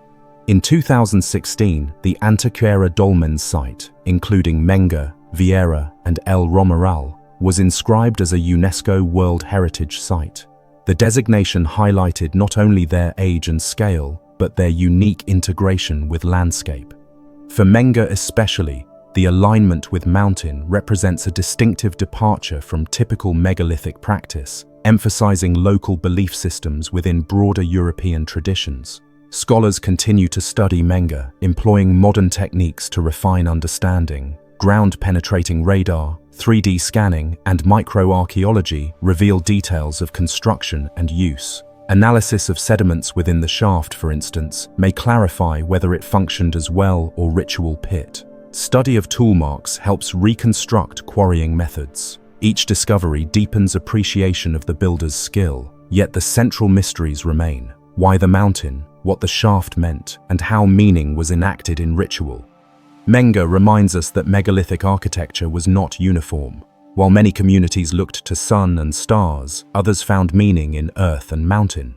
The choice of orientation reflects worldview, shaping how people related to cosmos and land. For Menga's builders, the sacred lay not only above but before them, in the enduring face of La Peña. Their tomb does not open to solstice sunrise, but to the eternal form of stone mountain, unchanging across generations. Standing within the chamber today, one senses continuity. The massive roof slabs overhead still hold, the uprights still bear their weight, the shaft still descends, and the mountain still gazes across the plain. 5,000 years have passed, yet the alignment endures. For the builders, this permanence may have been the point. By anchoring their dead to land and mountain, they sought stability in a world of change. The dolmen remains as testament, stone to mountain, mountain to sky, earth to ancestor. The Dolman Domingga is more than a tomb. It is an act of vision, binding human life to landscape through architecture of extraordinary scale. Its stones speak not only of engineering, but of belief, of a people who saw mountain as sacred presence and shaped their monument accordingly. To walk its passage is to share in that vision, to stand where Neolithic builders stood, facing La Peña across millennia. In that alignment lies mystery, reverence, and enduring connection. The first thing most visitors notice at Filtosa is the eyes. Carved into granite blocks more than 3 meters high, they stare with a faint yet undeniable presence. Some are paired with noses, mouths, and helmets, others with belts and swords etched along their length. These are the menhirs of Corsica, warrior statues of the prehistoric world. Unlike the vast circles of Britain or the tombs of Ireland, here the stones take on human form. They are figures rather than markers, guardians whose cultural meaning is obscured by time, yet whose features remain clear enough to spark a sense of recognition. Filtosa lies in southern Corsica, perched on a small rise overlooking a fertile valley. The site was occupied for millennia, but it is the warrior statues that set it apart. These menhirs are not simple standing stones. They are carved from granite with faces, weapons, and armor, transforming rough blocks into images of people who once carried power. Each statue seems to declare its own identity, yet no names remain. Their makers left no writing, only these figures, standing in silence through the centuries. The statues were created during the late Neolithic and Bronze Age, between the 3rd and 2nd millennia BC. They represent one of the earliest known traditions of anthropomorphic statuary in Europe. At first glance, they resemble ordinary menhirs like those seen across Brittany or Iberia. Look closer, and the details emerge. A curved line suggests a helmet. A straight incision marks a belt. A long groove runs down the stone, ending in the outline of a sword or dagger. The eyes are simple dots or ovals, but unmistakably human. The effect is both abstract and vivid, the sense of a warrior captured in stone, more symbol than portrait. Archaeologists first identified Filtosa in the mid-20th century, when excavations revealed not only the statues but also surrounding structures, circular stone towers, foundations of dwellings, and fortifications. The menhirs stood among these remains, arranged in lines or grouped together. Their placement suggests they were part of a larger ceremonial or defensive complex. Some were found reused in walls, broken and repurposed by later builders, as if the power of the statues had waned or been challenged. Others remained upright in their original settings, guardians over the site. The meaning of these warrior statues remains uncertain. One interpretation holds that they represented actual leaders, chiefs memorialized in stone with their weapons. Another suggests they were protective figures, warding off enemies both human and spiritual. Their faces, stern and simple, may have been meant to intimidate or to inspire. The recurring emphasis on weapons, daggers, swords, spears, points to a society where martial power was central and where commemorating warriors was part of communal life. What is striking is the scale of effort required. Granite is hard stone, difficult to carve even with metal tools, yet these statues were shaped in an age when metalworking was still in its infancy. To engrave weapons and faces into massive blocks demanded time, skill, and determination. The people of Corsica could have left their stones plain, as many cultures did. Instead, they chose to invest in imagery, turning stone into human likeness. This choice reveals a cultural value placed on representation, on making the absent present through image. Legends of giants are common in Corsican folklore, and the menhirs of Filtosa became woven into such tales. Villagers told of ancient heroes who strode the land, leaving behind their petrified forms. The statues were said to be warriors turned to stone, punished or preserved by supernatural forces. These stories echo a universal theme found wherever colossal monuments stand: the belief that stone figures hold the spirits of ancestors or beings from another age. While such legends cannot explain the carvings historically, they capture the aura of presence that the statues still project. The arrangement of the menhirs adds to their mystery. At Filtosa, some are aligned in rows facing outward, as though defending the site. Others form clusters near circular towers known as tori, part of a culture linked to the Nuragic builders of Sardinia. These towers were fortified structures, and their association with warrior statues suggests a martial society, one that valued strength, protection, and display. Whether the statues served as guardians, memorials, or symbolic representations of power, they clearly belong to a landscape of defense and identity. The faces of the statues are stylized, yet expressive. Some have almond-shaped eyes, others round depressions. Noses are long and straight, mouths small or absent. Helmets appear as curved caps or ridges, sometimes extending into lines that frame the face. The weapons vary. Some stones show long swords, others shorter daggers or spears. A few even display shields or body armor incised across the chest. These details suggest familiarity with real weapons and gear, not mere invention. They represent objects of status, markers of warriorhood. One of the most intriguing aspects of Filtosa is the transformation of plain menhirs into warrior statues. Archaeologists discovered that some of the figures began as uncarved standing stones, later reworked into anthropomorphic form. This evolution suggests a shift in culture, from erecting simple megaliths to fashioning representational art. The change reveals increasing emphasis on human identity, on recording not just presence but likeness. In this sense, Filtosa marks a turning point in European prehistory, where megaliths began to take on personalized form. The cultural context of Corsica during this period helps frame the mystery. The island was part of a broader Mediterranean network of exchange and influence. Sardinia, only a short distance away, developed the Nuragic culture with its stone towers and bronze weapons. Mainland Europe saw the rise of fortified settlements and warrior elites. Filtosa fits within this world, a site where local communities expressed identity and power through monumental art. The warrior statues symbolize not only individuals, but the very idea of warriorhood, embodying values of protection, strength, and leadership. The survival of the statues owes much to their granite material. Unlike wood or bone, granite resists decay, standing for millennia with only minor erosion. The faces remain recognizable, the weapons clear. Time has softened their lines, but not erased them.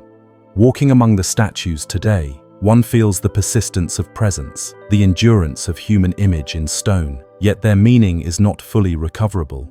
Without written records, we rely on interpretation. The statues may have been linked to ancestor worship, serving as intermediaries between living and dead. They may have functioned as boundary markers, warning outsiders of the community's strength. Or they may have played roles in ritual, standing as participants in ceremonies now forgotten. Each theory carries merit, but none can be proven. The ambiguity itself is part of their power. The rediscovery of Filtosa in the 20th century brought these statues back into light. Archaeologists carefully documented their forms, restored their placements, and studied their context. The site became recognized as one of Europe's most significant prehistoric complexes, its warrior statues unique within the megalithic tradition. Tourists now visit, wandering among the granite figures that rise from olive groves, their faces catching the Corsican sun. The experience of standing before these statues is difficult to describe. They are not naturalistic portraits, yet they convey presence.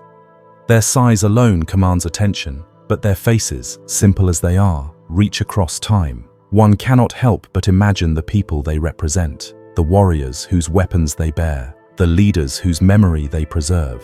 The figures do not tell their stories directly, but they hint at lives once lived, battles once fought, communities once gathered. The weapons carved on the statues raise questions about conflict and defense. Corsica in the Bronze Age was not isolated. It was part of a world where communities competed for land and resources. The presence of armed statues may reflect real struggles, symbolic displays of strength to deter enemies. They may also reflect internal hierarchy, marking the power of warrior elites within society. The emphasis on arms suggests a culture where warfare or the threat of it was central to life. Some statues appear damaged, their faces defaced or their bodies broken. Archaeologists debate whether this was intentional destruction, acts of conquest or ritual decommissioning. To break a statue may have been to break its power, to symbolically defeat the warrior it represented.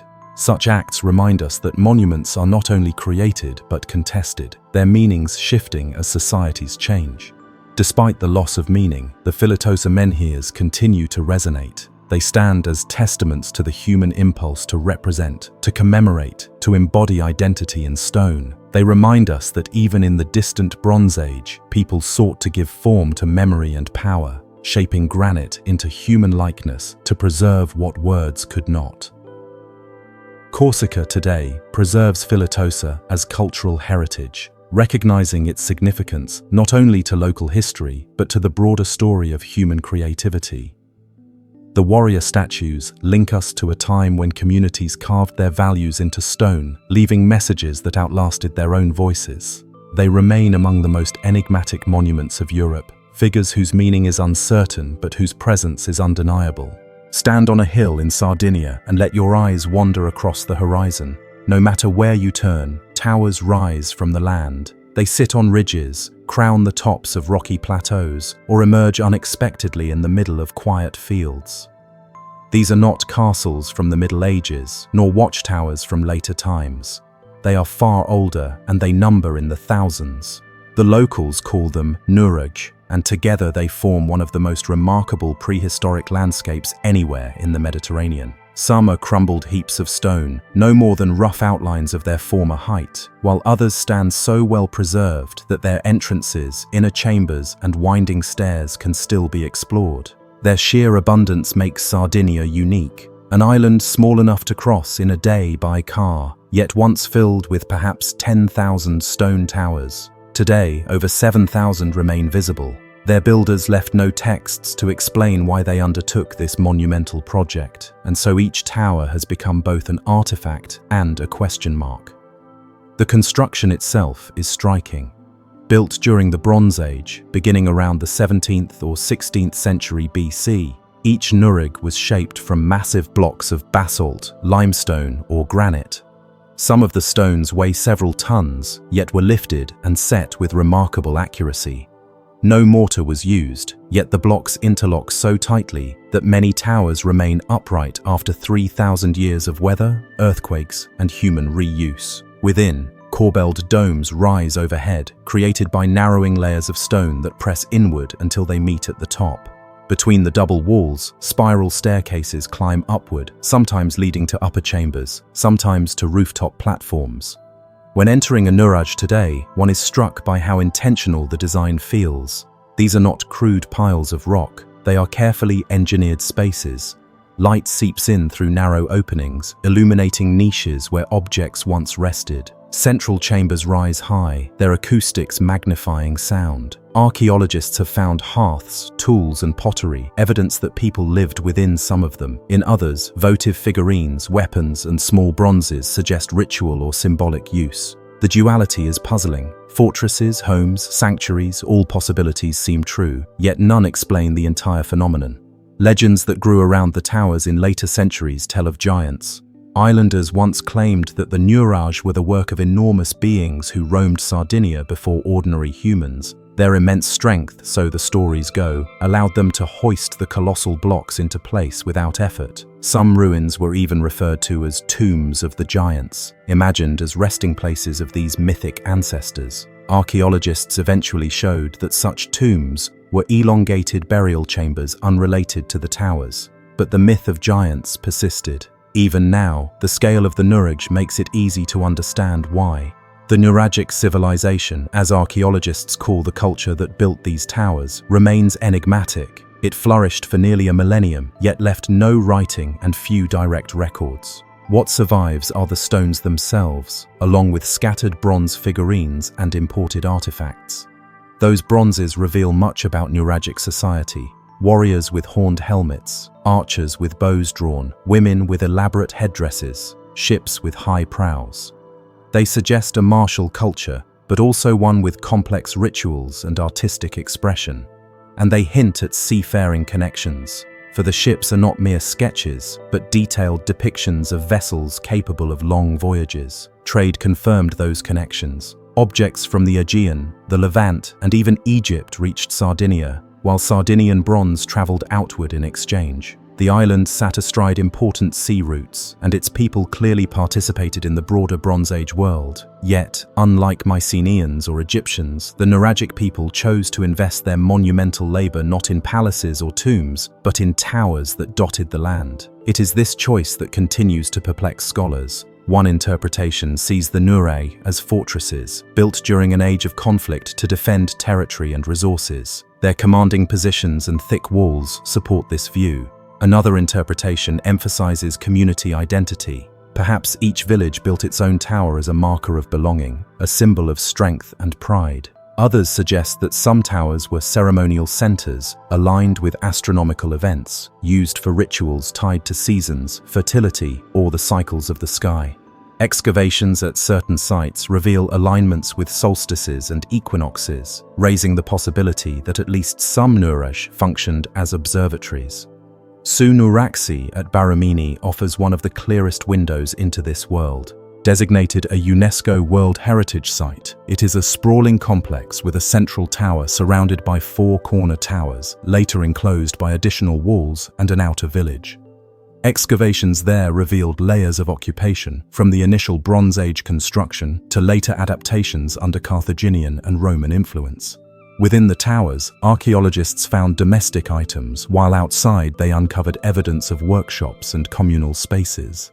It was, in essence, a fortified settlement, yet one with ritual significance as well. Its complexity only deepens the mystery. If Baromini functioned this way, were all Nuraj similar, or did their roles vary widely across the island? Later history added another layer of intrigue.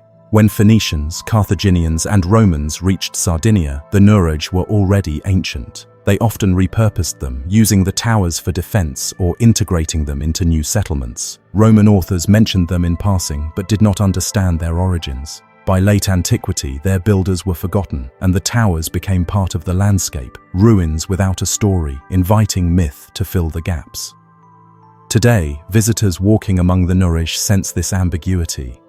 Some towers are half-collapsed, their great blocks scattered, while others stand firm, commanding their surroundings as they did thousands of years ago. Climbing narrow stairs, one can imagine Bronze Age communities gathering below, or warriors watching for sails on the horizon. Each tower tells a fragment of a story, yet none provides the whole.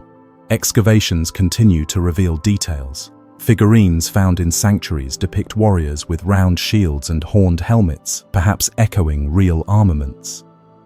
Votive offerings at sacred wells suggest ritual practices centered on water and fertility. Storage jars hint at agricultural abundance, while bronze tools speak of metalworking skill. Together, these finds sketch the outline of a society both martial and spiritual, practical and ceremonial. But the central question, why build so many towers, remains unresolved. Perhaps the answer lies not in a single explanation, but in a blend. The Nuraj may have been fortresses in times of conflict, dwellings in times of peace, and ceremonial centers throughout. Their very multiplicity of roles might be the key. They were flexible monuments, shaped by need, adapted by each generation, yet always retaining their symbolic weight. Over centuries, they became the defining feature of Sardinian life, as common as villages and fields, until the island itself seemed one vast network of stone towers. Standing among them now, the impression is one of overwhelming scale. To realize that a prehistoric people built not a handful but thousands of these structures is to confront the limits of our assumptions about the past. These were not isolated or struggling communities. They were organized, ambitious, and capable of feats of engineering that still challenge us to understand. The Nuraj are not just monuments, they are evidence of a society whose scope and vision remain larger than our reconstructions allow.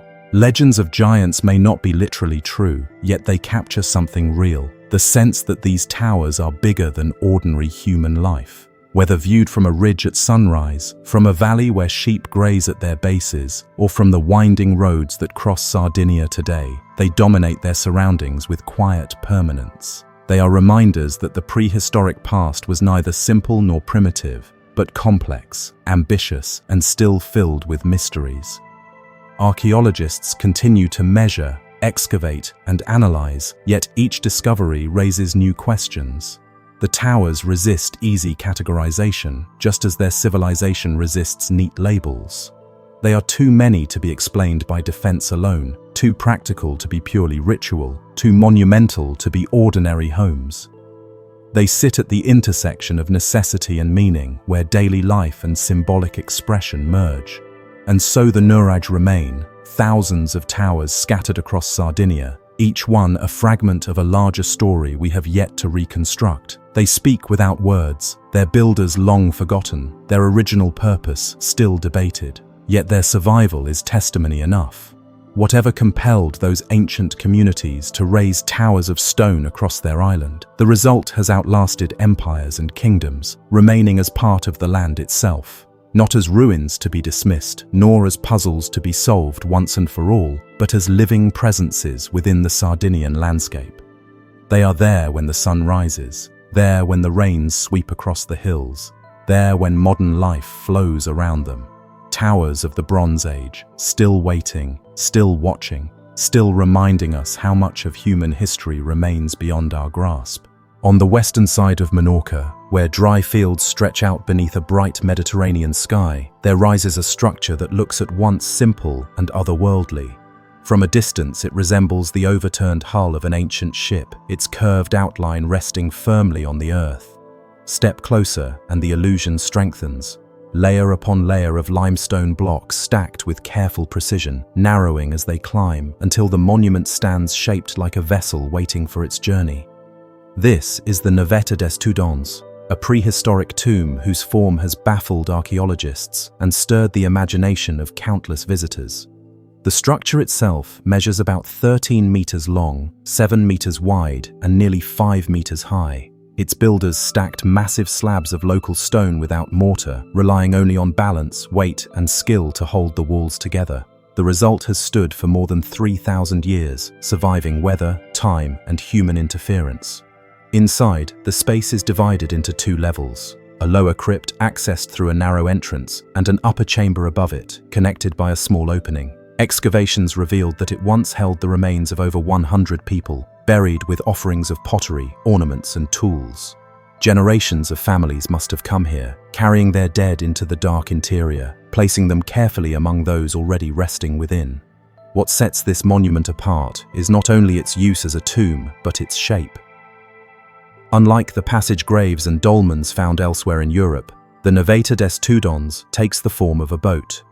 The resemblance is so strong that early visitors gave it the name Neveta, meaning little ship in Catalan. Why a ship? The answer is uncertain, but the symbolism is powerful. Across many cultures, the voyage of the dead is imagined as a crossing over water, the soul ferried by boat to the next world. Perhaps the Bronze Age people of Menorca built their tombs in the shape of vessels so that their ancestors would have a craft ready for that final journey. Or perhaps the choice was practical as well as symbolic, the curved design giving the structure its stability, allowing the stones to lock together securely without collapsing. Local legends offer another story. One tale speaks of 2 giants competing for the love of the same woman. To prove their worth, one set about digging a well, while the other began building a great tomb. The contest would end when either task was complete. The builder of the Neveta finished first, and the woman was his to marry. But the rival giant, devastated, killed himself with his hammer, and the woman, consumed by grief, soon followed him. The tomb, in this telling, was born not of careful engineering, but of passion, rivalry, and tragedy. Myths like this, though not literal history, show how later generations sought to explain the presence of such a strange and imposing structure in their midst. The site sits in a quiet clearing, surrounded today by low stone walls and scattered oaks. Unlike other megalithic monuments that stand on dramatic cliffs or align with sweeping horizons, the Neveta des Tudons lies in a modest field. Its power is not in grand placement but in the precision of its form. Walk around it and the curve of the walls feels deliberate, almost graceful, as though the builders wanted to echo the familiar shape of their boats in stone. Perhaps seafaring played a central role in their lives. Menorca, after all, lies in the middle of Mediterranean routes that linked cultures from Spain to Italy to North Africa. The sea was both a boundary and a bridge, and a tomb shaped like a vessel may have been as much about identity as about afterlife. Archaeologists who studied the site in the mid-20th century uncovered bones, ceramic bowls, bronze bracelets, and buttons of bone and ivory. The remains dated to around the late 2nd millennium BC, firmly within the Bronze Age. These finds confirmed the structure's role as a collective tomb, where the dead were laid to rest together over many generations. The bones bore signs of careful rearrangement, suggesting that families returned again and again, moving earlier remains to make space for new burials, weaving layer upon layer of memory into the same chamber. Death here was not an ending, but a continual return, each generation reconnecting with those who had gone before. Yet for all these discoveries, the deeper meaning remains elusive. Why did these people invest so much effort into building a stone ship that would never sail? Why did they bury their ancestors collectively rather than individually? And why did they create a monument so unlike anything else in the Western Mediterranean? The answers are speculative, but the questions themselves are what give the Neveta des Tudons its lasting fascination. Walking through the narrow entrance, one is struck by how the tomb feels both intimate and enduring. The lower chamber, with its corbelled walls sloping inward, seems designed to last. Above, the smaller chamber may have served for offerings or perhaps for more select burials. The arrangement suggests hierarchy, or at least a symbolic division between different realms. It is tempting to think of the lower level as the hold of the ship, carrying the many, while the upper served as the deck, reserved for leaders or guardians. Such interpretations remain conjectural, but they remind us of the richness of thought and belief that must have guided the builders. Menorca itself holds many prehistoric monuments, from taulas, great T-shaped stone sanctuaries, to talayots, circular towers that punctuate the landscape. The Neveta des Tudons, however, stands apart in both form and preservation. It is the best-kept example of the boat-shaped tombs unique to this island. That uniqueness makes it difficult to compare directly with sites elsewhere. Unlike Stonehenge, which fits into a wider tradition of stone circles, or the passage graves of Brittany and Ireland, which share common features across regions, the Nevetas are distinctly Menorcan. Their origins seem to lie not in imported ideas, but in local innovation, shaped by the island's relationship with the sea. Even today, visitors remark on how the tomb seems both familiar and alien. The form of a boat is instantly recognizable, yet seeing it fixed in stone on dry land feels uncanny. It is as though the builders captured the essence of movement and journey in something immovable. This paradox, a ship that will never sail, deepens the sense of mystery. Was it meant as a practical vessel for souls, or as a permanent reminder of the community's identity as seafarers? Perhaps it was both. As centuries passed, the meaning of the Neveta faded. By the time of the Roman presence in the Balearics, the structure was already ancient. Later still, in medieval times, it may have been little more than a curious ruin, its origin forgotten. Only in the modern era, with excavations and studies, did its role as a tomb become clear. Yet even with science to guide us, much remains unexplained. The Neveta resists full understanding, holding its secrets in the quiet weight of stone. Legends, archaeology, and imagination meet here, blending into a monument that is more than the sum of its parts. Its stones are unadorned, its chambers plain, yet the shape speaks volumes. It suggests journeys, endings, and beginnings. It hints at beliefs we cannot fully reconstruct, but which resonate with themes found across human cultures: the passage over water, the collective resting place, the desire to anchor memory in stone. Stand before the Neveta des Tudons in the late afternoon, when the sun lowers and casts its long light across the curved walls, and it is easy to feel the pull of ages. The monument is quiet but commanding, modest in scale but rich in meaning. It tells us that people who lived 3,000 years ago cared deeply about how their dead were remembered, and that they were willing to shape stone into forms that carried both symbolism and permanence.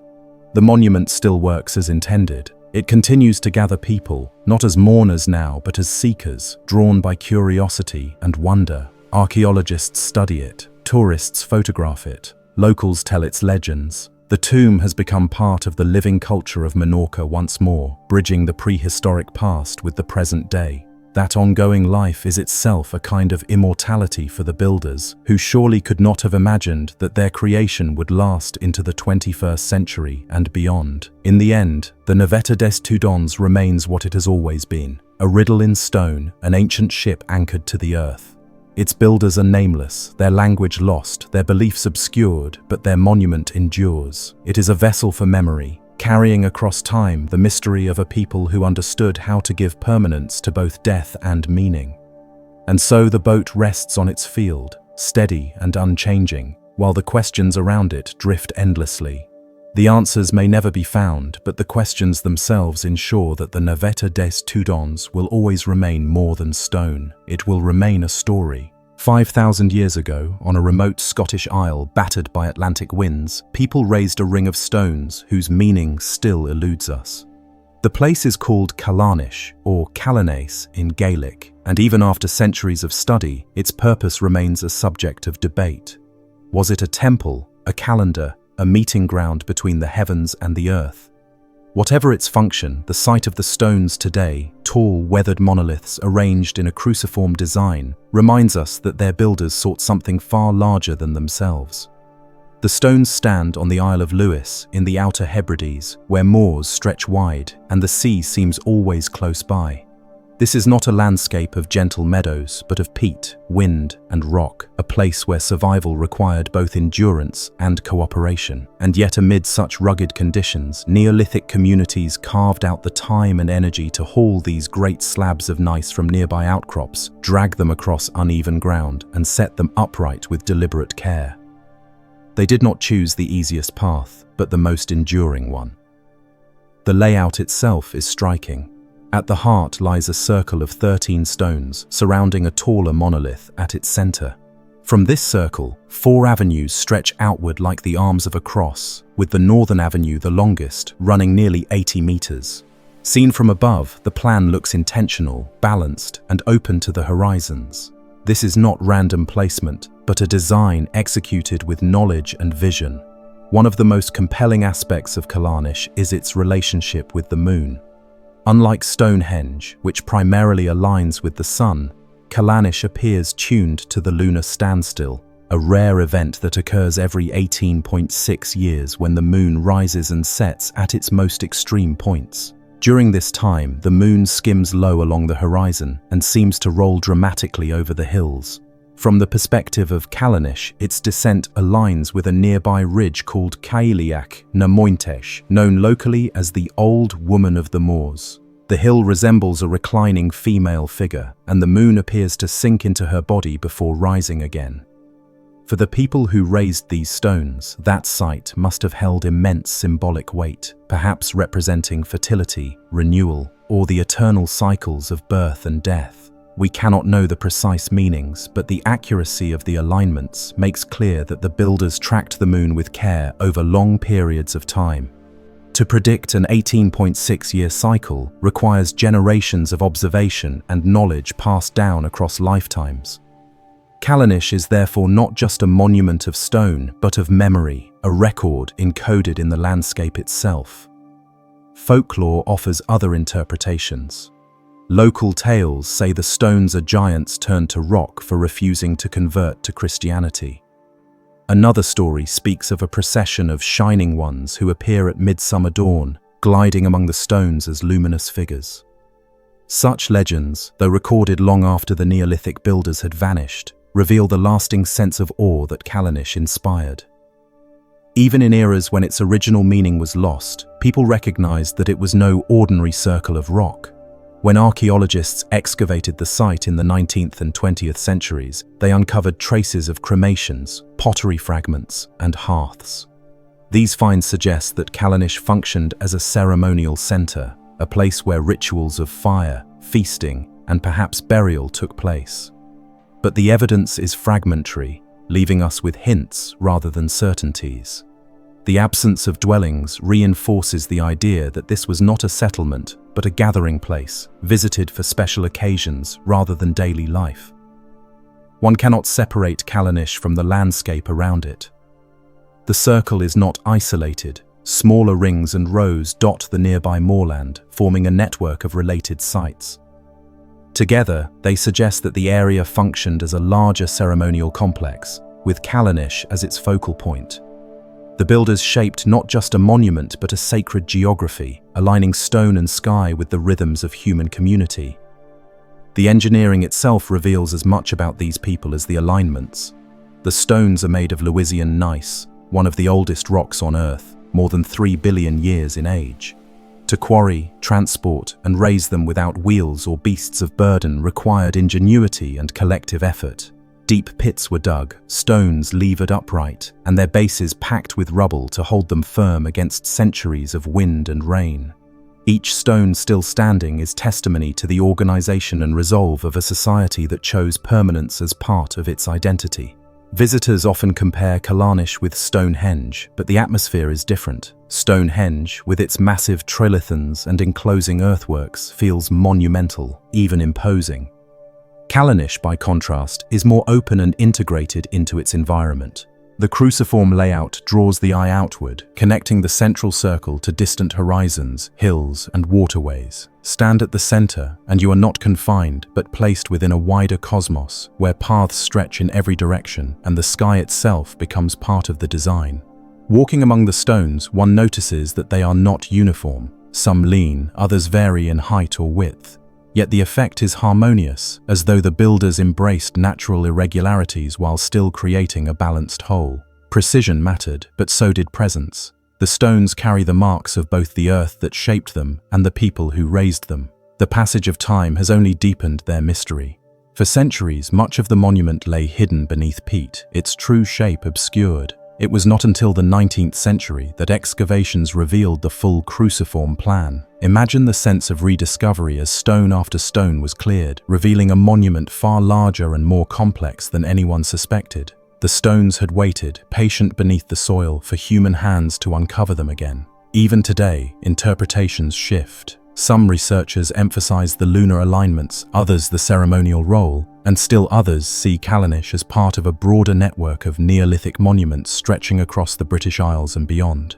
Theories differ, but all agree that the stones demonstrate knowledge and purpose beyond mere survival. They represent a society with the capacity to look upward, to mark the heavens, and to build in ways that tied human life to cosmic cycles. For modern visitors, the experience is often more emotional than analytical. Standing within the circle, surrounded by tall stones that have watched millennia pass, one feels the pull of deep time. The wind sweeps across the moor, clouds race overhead, and the stones remain, rooted and unyielding. They are both ordinary rock and extraordinary monument, bridging the gap between earth and sky, past and present. Legends linger in the air here, stories of giants, of shining figures, of ancient gatherings carried through oral tradition across centuries. Perhaps these tales are not literal, but symbolic echoes of rituals once performed within the circle. Memories reshaped into myth.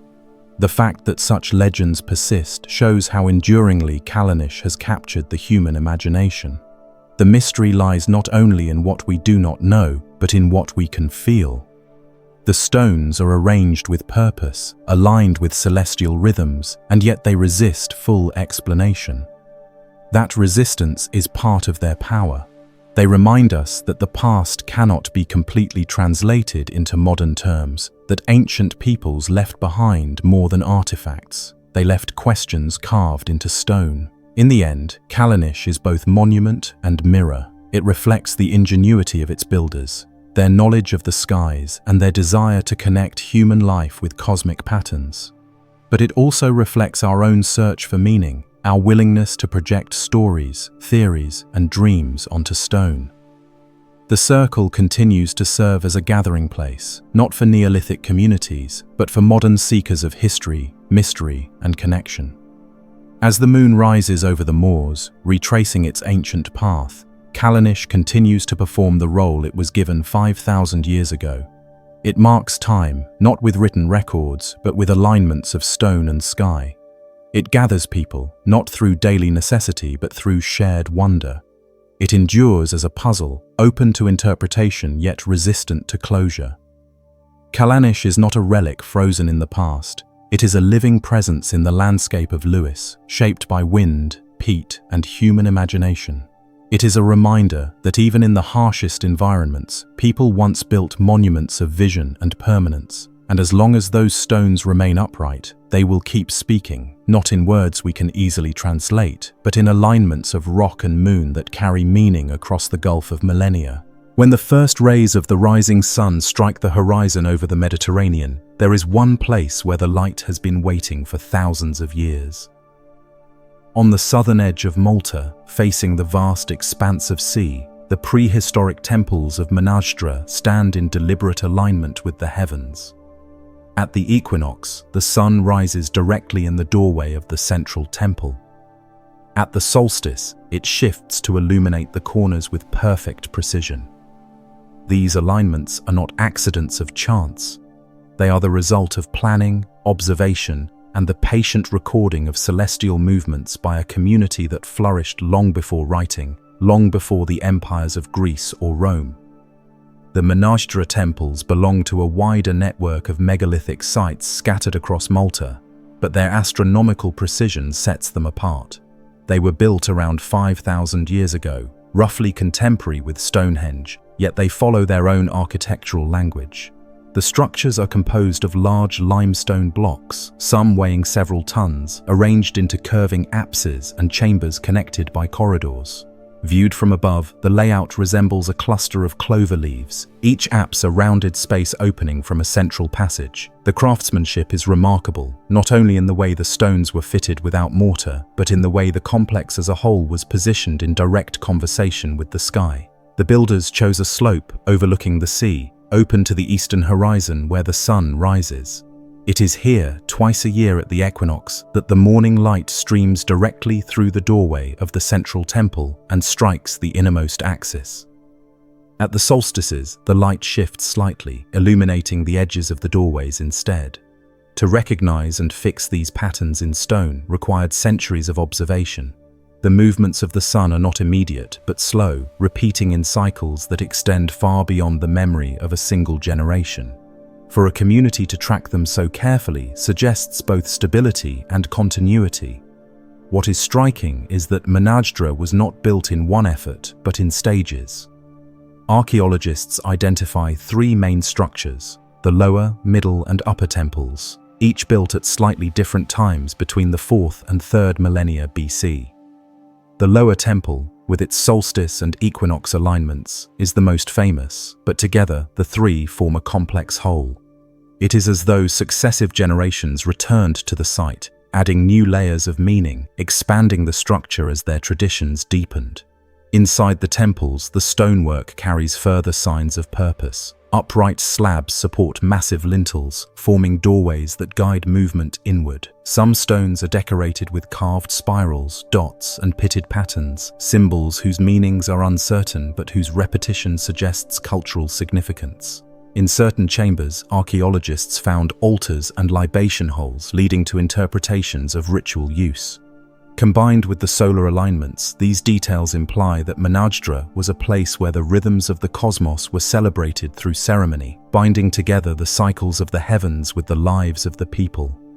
The effort required to build such monuments is staggering. Malta has no rivers to transport heavy stones, no forests of tall timber to fashion rollers. The builders used only what the island offered: limestone, ropes of twisted fiber, perhaps wooden sledges pulled across rough terrain. To quarry blocks, shape them with stone tools, and then raise them into place demanded coordination and planning on a scale that belies the idea of primitive people. This was engineering with purpose, carried out by communities whose organization extended far beyond daily survival. Why did they do it? That question remains unanswered. The astronomical alignments hint at calendars, perhaps used to mark agricultural seasons, planting and harvest times guided by the sun. But the complexity of the temples suggests more than utility. The care in carving, the effort in transporting, the alignment with cosmic cycles all point to spiritual dimensions. These were not barns or storehouses, they were sanctuaries. The people who built them lived in close relationship with the land and sky, and through Manadra they may have sought to ensure balance between human society and cosmic order. Legends gathered around the temples long after their builders were gone. Early accounts spoke of giants who placed the stones, their strength the only explanation for such feats. Similar stories appear elsewhere in the world: giants at Stonehenge, giants in Sardinia, giants in Brittany, suggesting a common human response to megaliths. When confronted with stones so large, so carefully arranged, it was easier to imagine superhuman builders than to credit ordinary hands. Even today, standing before the towering slabs of Manadra, one feels that sense of disbelief. How could people 5,000 years ago, armed with little more than stone tools, have accomplished this? The answer is perhaps not strength alone, but knowledge. Knowledge of leverage, of teamwork, of patient trial and error passed across generations. Knowledge, too, of the heavens. The alignments at Manadra are too precise to be accidental. They show that these people were not merely building walls of stone, but encoding the movements of the sun into architecture.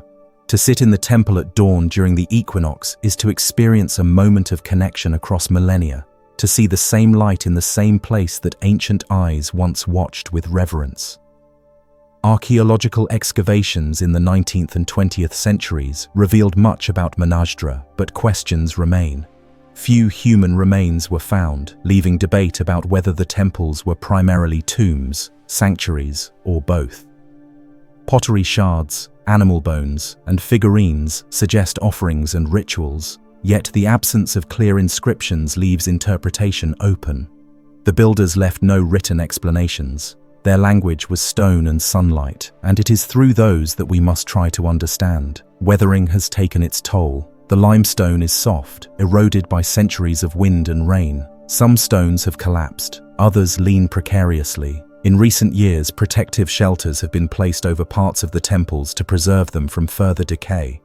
Yet despite the damage, the essence of Manadra remains. The alignments still work.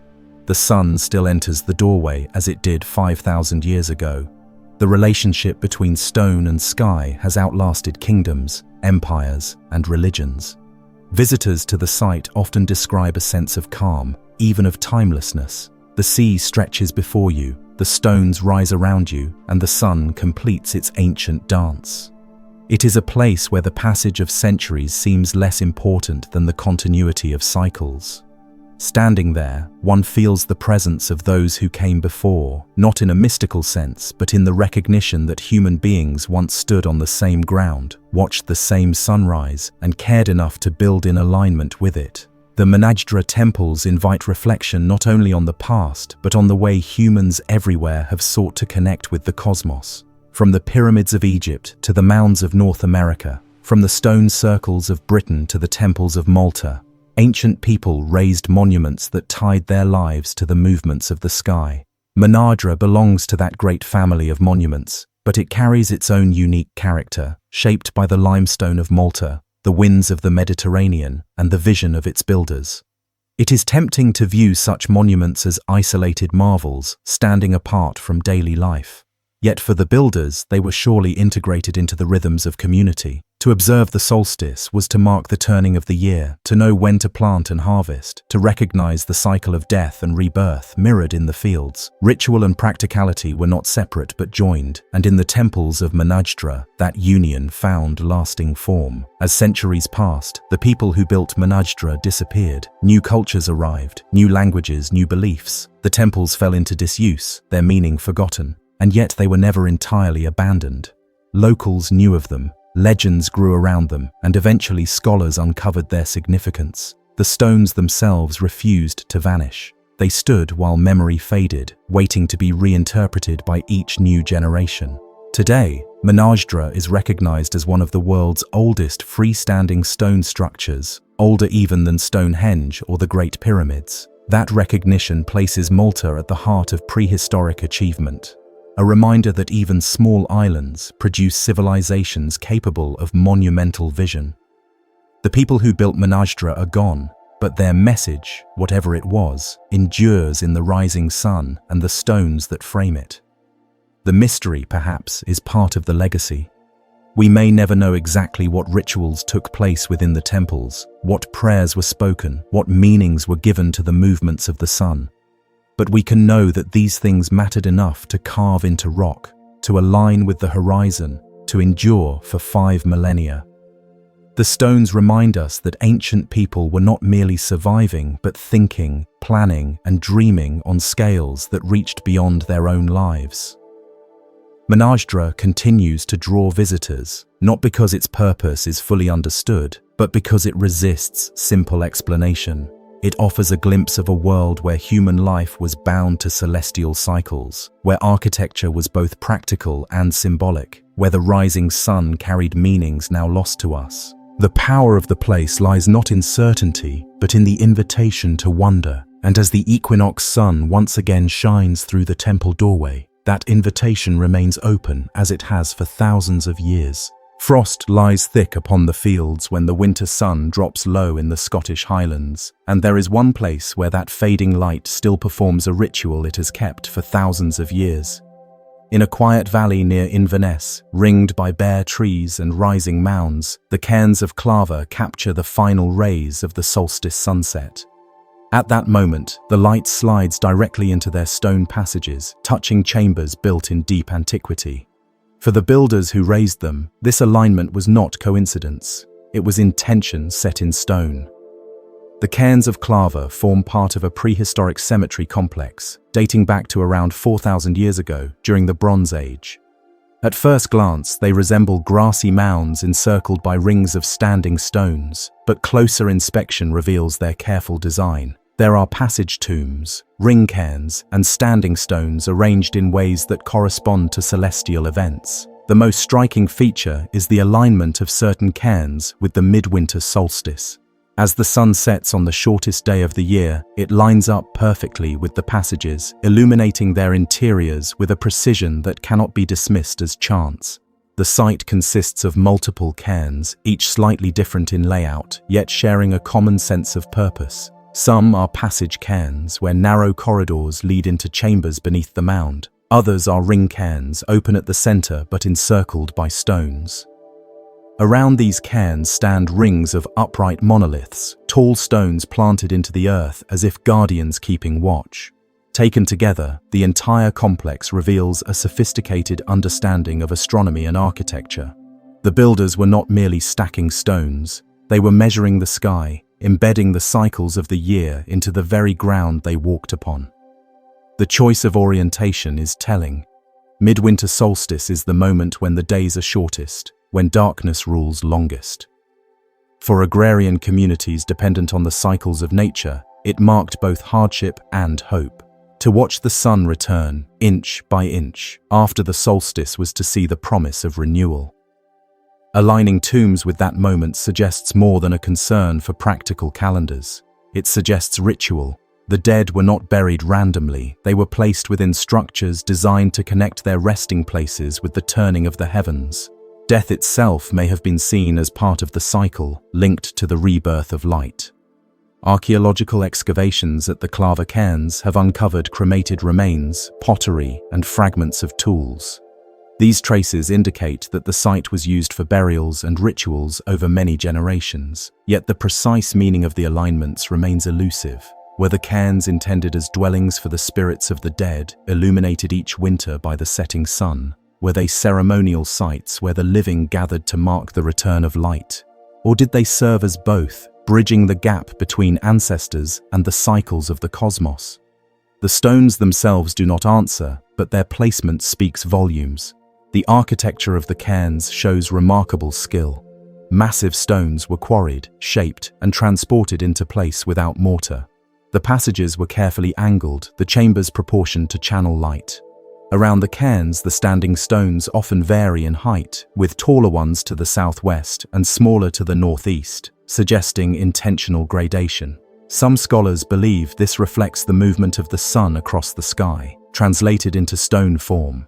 If so, the entire complex becomes a kind of three-dimensional calendar, a landscape built to embody time itself. Legends inevitably grew around the cairns. Local folklore often attributed their construction to giants or supernatural beings, a common refrain whenever ancient structures defied easy explanation. In later centuries, the cairns became woven into Scottish lore, places whispered about in connection with spirits and otherworldly presences. Even in modern times, visitors describe a strange atmosphere at solstice, when the light enters the chambers as it has for millennia. Whether one believes in spirits or not, the sense of connection to something larger, time, nature, continuity, is undeniable. What makes the cairns of Clava particularly fascinating is how they fit into a wider network of prehistoric monuments across Scotland and beyond. Similar passage tombs appear in Ireland, notably at Newgrange, where solstice alignments also dominate the design. This suggests that Bronze Age communities across the British Isles shared not only architectural techniques, but cosmological ideas. They watched the same sky, noted the same cycles, and translated them into stone monuments that still stand today. The similarities do not erase local uniqueness, however. The Clava cairns carry their own identity, shaped by the highlands, their builders, and the communities that used them. Excavations have revealed details that deepen the mystery. Burnt bone fragments within the chambers indicate cremation was a central practice. Pottery shards suggest offerings were left with the dead. Yet after a certain period, the cairns seem to have fallen out of use. Later burials appear nearby but not inside, as though the structures had become too sacred or too dangerous to disturb. This transition raises questions about changing beliefs. Perhaps new generations respected the monuments, but no longer shared the exact rituals of their ancestors. The cairns thus became both relics of the past and anchors in the landscape, reminders of traditions fading into memory. From a modern perspective, the precision of the alignments continues to astonish. Without compasses, clocks, or telescopes, prehistoric builders tracked the sun across seasons, fixing its extreme points in stone. Such work required careful observation over many years, if not generations. It required a worldview that saw the heavens as more than distant lights, but as forces shaping life and death. To stand within a cairn as the solstice sun sets is to witness that worldview materialize, to see ancient intentions still alive in the play of light. The location itself seems chosen with care. Nestled in a small valley, the cairns are surrounded by hills that frame the horizon. The natural landscape becomes part of the design, shaping the way the sun appears at solstice. This integration of monument and environment suggests that prehistoric communities did not see themselves as separate from nature but as participants within it. Their architecture reinforced this connection, situating human ritual within cosmic order. Visitors today often find the site quiet, its stones weathered but resilient. Lichens cover their surfaces, grass grows between them, yet the alignments remain. On midwinter's day, crowds sometimes gather to watch the sunset, reenacting a ritual that links the 21st century with the Bronze Age. The continuity across such a span of time is humbling. While cultures have risen and fallen, while kings and queens have ruled and passed into history, the sun still sets at the same point, and the cairns still greet its light. The mystery of the cairns of Clava is not that they exist, but that they exist with such intent. Human beings, thousands of years ago, chose to expend immense effort to build in stone what they could have left in wood or earth. They chose permanence. They chose to tie their dead and their ceremonies to the eternal cycles of the sky. And in doing so, they left us monuments that still function, still align, still resonate. We may never know the exact words spoken in those chambers, the rituals performed, or the beliefs held, but we can stand in their presence, watch the solstice sun fall into place, and feel the continuity of human wonder. The cairns remind us that people long ago looked up at the same sky, sought to understand it, and found ways to bring its order into their lives. As twilight deepens over the highlands and the solstice light withdraws, the stones return to shadow. Yet their purpose has already been fulfilled, as it has been for 4,000 years. They have marked the turning of time, honored the cycles of the sun, and carried the intentions of their builders into an age far beyond imagining. The cairns of Clava remain, not as relics of superstition, but as living calendars in stone, whispering of a people who measured life by the movement of the heavens. And from their quiet presence, our journey continues, carrying us toward another ancient monument where mystery lies waiting. The Burren of County, Clare is a landscape unlike any other in Ireland. Stretching across miles of limestone pavement, its surface looks almost lunar, grey slabs fractured into countless crevices, dotted with tufts of wildflowers that somehow thrive in the cracks. In the middle of this stark expanse, rising with an elegance that seems both precarious and eternal, stands the Polnabrone dolmen. At first sight, it appears impossibly balanced. A great limestone capstone, tilted slightly forward, resting on just a handful of upright stones.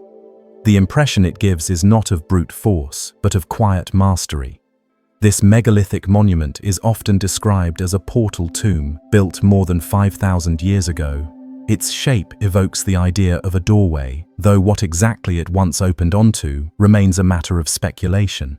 Some see it as a passage between the living and the dead, others as a threshold to worlds more symbolic than physical. The Burren itself magnifies the effect, because in this treeless, wind-swept terrain, the dolmen seems to rise out of the rock as naturally as the cliffs and the karst beneath it. Yet unlike the landscape, this monument was chosen, carved, and set in place by human hands. Archaeologists studying the Polnabrone dolmen have estimated that its great capstone weighs more than 12 tons. To lift such a weight without machinery would have required not only labor, but ingenuity, levers, ramps, and coordination among many workers. The uprights that support it are themselves massive, set deep into sockets cut into the limestone bedrock to give them stability. The precision of their placement is evident in the fact that the structure still stands, more than 50 centuries later, resisting weather and time. Excavations carried out in the 20th century revealed that the dolmen once covered a burial chamber. Human remains were found beneath it, representing at least 21 individuals, including both adults and children. Alongside the bones lay artifacts, flint weapons, pottery fragments, stone beads, and polished axes. These finds suggest that those interred here were not placed carelessly but with ritual care, accompanied by items that may have held symbolic or practical meaning for the journey beyond death. Radiocarbon dating places the burials around 3,700 to 3,200 BC, confirming the site's deep antiquity. The remains themselves tell us something of the lives these people lived. Many of the skeletons show signs of arthritis, fractures, and other injuries, hinting at a harsh existence on the rocky land of the Burren. One adult male had evidence of a fatal wound, likely caused by a stone or metal projectile, an indication that conflict was not unknown among these ancient communities. Yet despite the difficulties of their lives, they created monuments of lasting endurance, as if to speak across the ages to those who would come after them.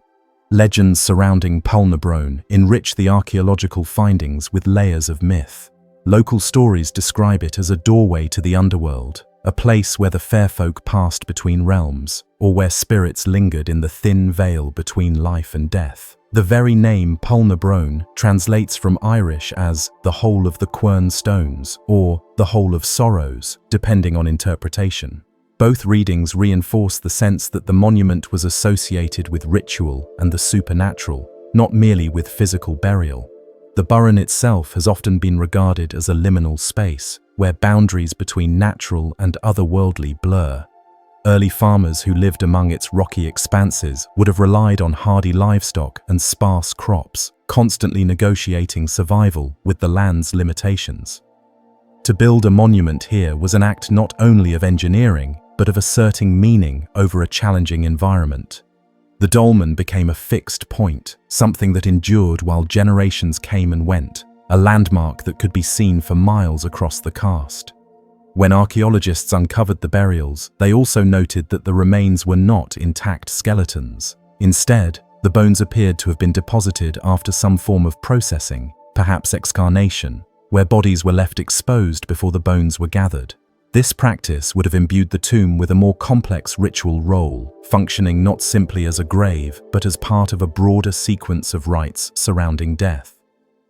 The placement of personal items with the bones indicates that these people were not forgotten, but remembered with intention, their resting place monumentalized in stone. What is striking about Pulnabrone is the elegance of its simplicity. Unlike the massive passage tomb of Newgrange with its intricate carvings, or the sprawling complexes of Malta with their curving walls, Pulnabrone presents itself in the pure form of capstone and uprights. Yet within this minimalist design lies a powerful effect. Visitors often remark on the sense of proportion, the way the capstone seems to float despite its weight, and the harmony between the monument and the surrounding landscape. It is as if the builders sought not to dominate nature, but to converse with it, using stone to create a statement that was both human and geological. Scholars of megalithic architecture have noted that portal tombs like Pulnabrone are found throughout Ireland and Britain, though each has its own unique features.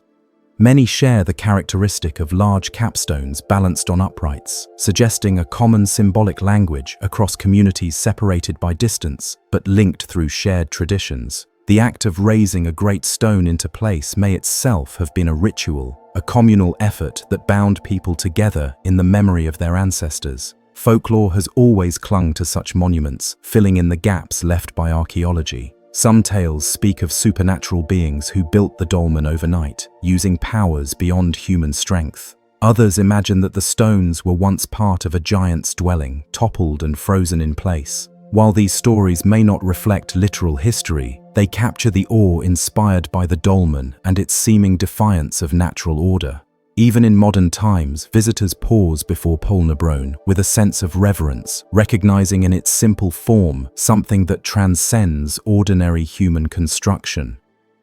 The burren itself plays a role in deepening the mystery.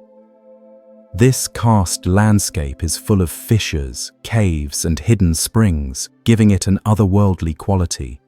The people who built Polnabrone would have known its quirks intimately: the seasonal blooming of rare flowers, the way water disappears into underground streams, the echoes that carry across the rocks. Choosing this site for their monument may have been deliberate, aligning the tomb with features of the land that held spiritual or practical significance. Over the centuries, the dolmen has weathered countless storms and changes in society. Empires rose and fell, kings like Philippe IV ruled in distant lands, plagues swept through Europe, and yet the dolmen remained. Farmers ploughed the fields nearby, monks crossed the burren in later centuries, and travelers recorded their impressions, but the monument stood unmoved, indifferent to the passing of time. In this way, it embodies a kind of permanence that few human creations achieve. Modern archaeological work at Polnabrone has illuminated its role in prehistory, but many questions remain unanswered. We do not know the names of those who built it, nor the full meaning of the rituals carried out there. We cannot reconstruct the chants, the processions, or the beliefs that animated its creation. What we have is the stone itself, the bones and artifacts discovered beneath it, and the landscape that frames it. From these, we piece together fragments of a story, but the whole remains elusive. Standing before Polnabrone today, one can feel both the weight of history and the lightness of imagination. The dolmen invites interpretation. Was it a tomb, a ritual site, a symbol of continuity, or all of these at once? Its form is simple enough to suggest many meanings, and its endurance ensures that it will continue to inspire them for generations to come. The balance of the dolmen also offers a metaphor for the balance between certainty and mystery in archaeology. We know some facts: the approximate age, the nature of the burials, the weight of the stones. But beyond those facts lies a wide expanse of speculation. This tension between knowledge and wonder gives the dolmen its enduring power. It is not merely an object of study, but a presence that engages imagination as much as intellect. Visitors often describe the experience of approaching Polnabrone as strangely calming. Perhaps it is the simplicity of the form, the harmony with the landscape, or the sense of standing in continuity with people who lived 5,000 years ago. Whatever the reason, the dolmen exerts a quiet magnetism, drawing people into reflection on mortality, memory, and the passage of time. While many monuments of antiquity are grand or ornate, Polnabrone demonstrates that scale and complexity are not prerequisites for profundity. With a few carefully chosen stones, placed with vision and skill, ancient builders created something that resonates across millennia. Its endurance is a reminder that even in the most challenging landscapes, human creativity can leave marks that outlast empires and civilizations. As the sun sets over the burren, the dolmen casts long shadows across the limestone pavement, its form silhouetted against the fading light. This image captures much of what gives the site its power: the combination of human intention and natural setting, of permanence and transience. The same scene has played out for thousands of years, seen by countless generations, each interpreting it through their own beliefs and stories. Polnabrone is not just a relic of the past, it is a conversation between past and present, between stone and sky, between memory and imagination. For those who visit, it offers not only a glimpse into prehistory, but also a reminder of the enduring human desire to connect with something greater than ourselves. In its quiet persistence, the dolmen suggests that while civilizations may vanish, the need to create meaning through stone, ritual, and landscape is as old as humanity itself. From this limestone plateau in Ireland, the journey of impossible megaliths continues. Another monument, in another place, waits to be considered, its stones carrying their own burden of mystery.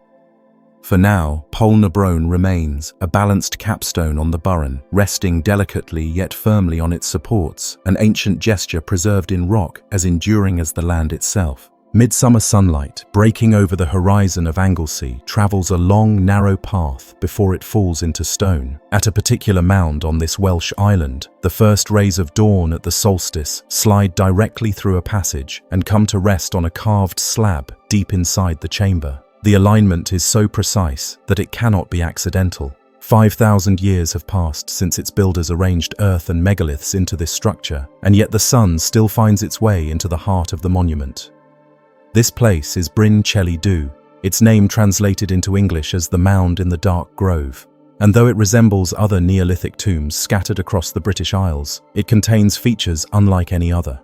Chief among them is a stone covered in looping designs and concentric shapes, a pattern stone whose purpose is uncertain. Some call it a work of art. Others wonder if it encodes a lost symbolic system, a language carved into rock long before written words were developed here. The first impression for a visitor is almost deceptively ordinary. From the outside, Bryn Celli Du looks like a grassy mound, its earthen dome rising gently from the surrounding fields. Sheep graze nearby, birds wheel overhead, and the sounds of the countryside seem far removed from the mysteries buried beneath. But approach closer, and the entrance reveals itself. A low, narrow passage lined with upright slabs stretches inward, drawing the eye toward the mound's center. For those willing to stoop and step into the cool dimness, the transition is immediate. Modern daylight gives way to a space that feels carefully crafted for control, a place where architecture and light together guide the experience of whoever enters. Bryn Celli Du was first constructed during the Neolithic era, around 3,000 years before the Common Era. The tomb was not a single-phase creation. Archaeological investigation has shown that before the mound existed, this site was a ceremonial landscape in its own right.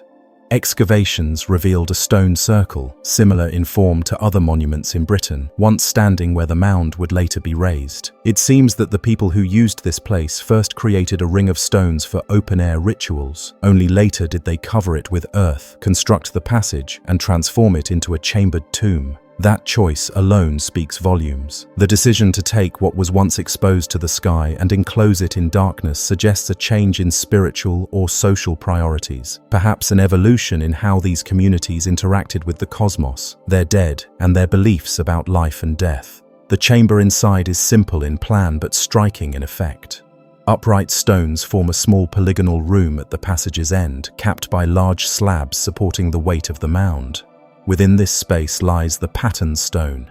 It is not an imposing megalith in size, but its carvings make it exceptional.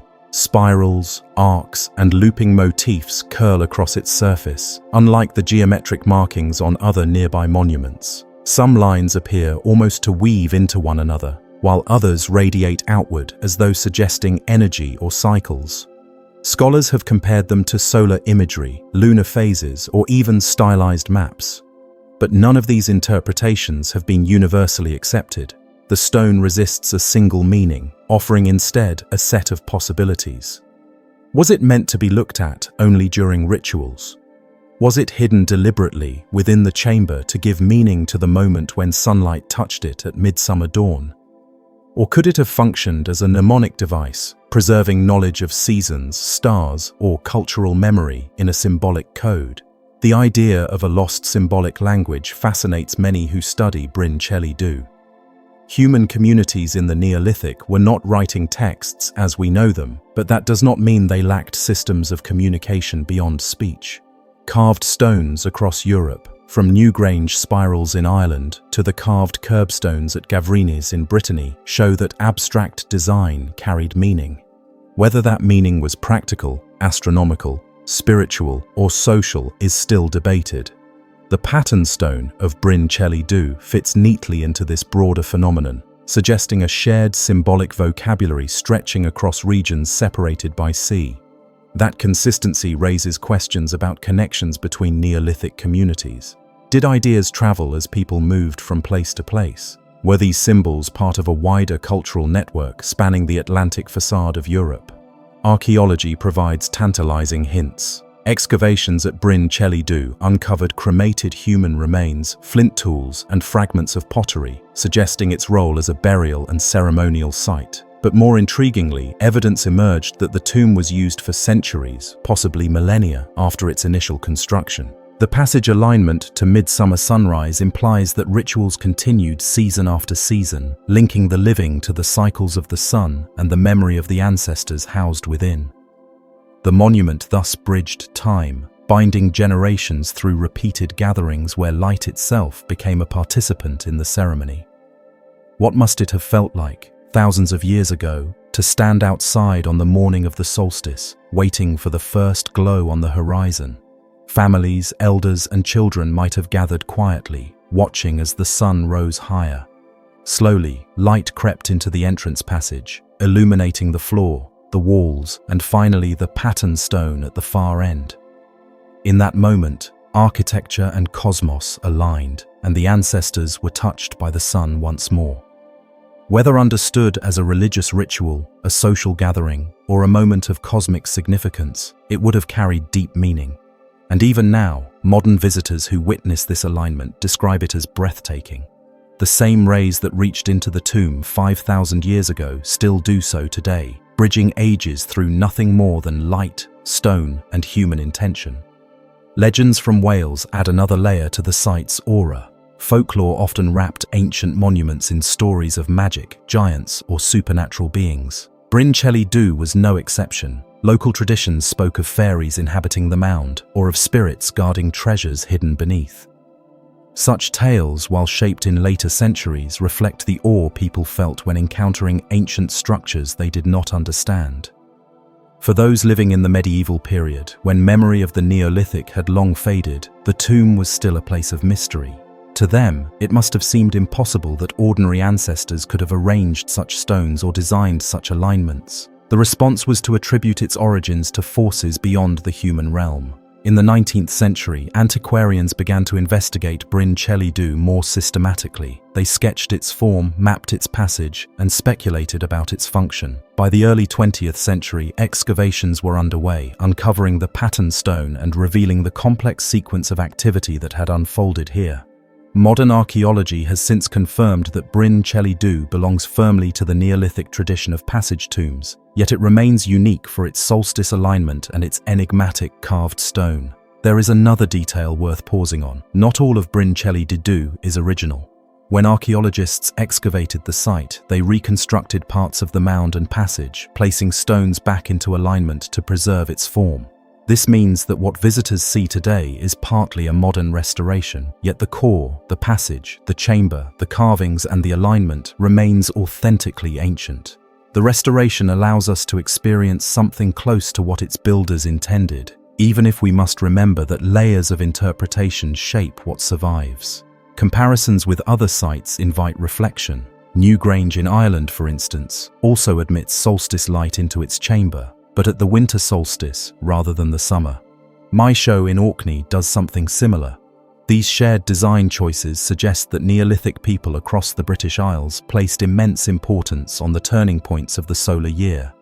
Bryn Celyn Du joins this group of monuments, its midsummer dawn marking not only a seasonal change, but perhaps also a symbolic triumph of light over darkness, renewal over decay, or life continuing despite death. The pattern stone continues to resist easy categorization. Some scholars see in its designs a connection to entoptic phenomena, patterns the human brain generates during altered states of consciousness. If rituals inside the tomb involved chanting, drumming, or other sensory experiences, participants may have entered such states, and the carved designs could have represented visions seen in those moments. Others argue for more practical explanations, pointing to possible solar or lunar cycles encoded in the spirals. The truth may lie somewhere in between, symbolic images that linked personal spiritual experience with wider cosmic cycles. Whatever the case, the stone transforms the chamber from a mere resting place for the dead into a space of ongoing dialogue between the living, the ancestors, and the universe. Walking through Bryn Celyn Du today, one feels not only its antiquity but its careful design. The passage narrows the body and lowers the head, forcing humility before entering the chamber.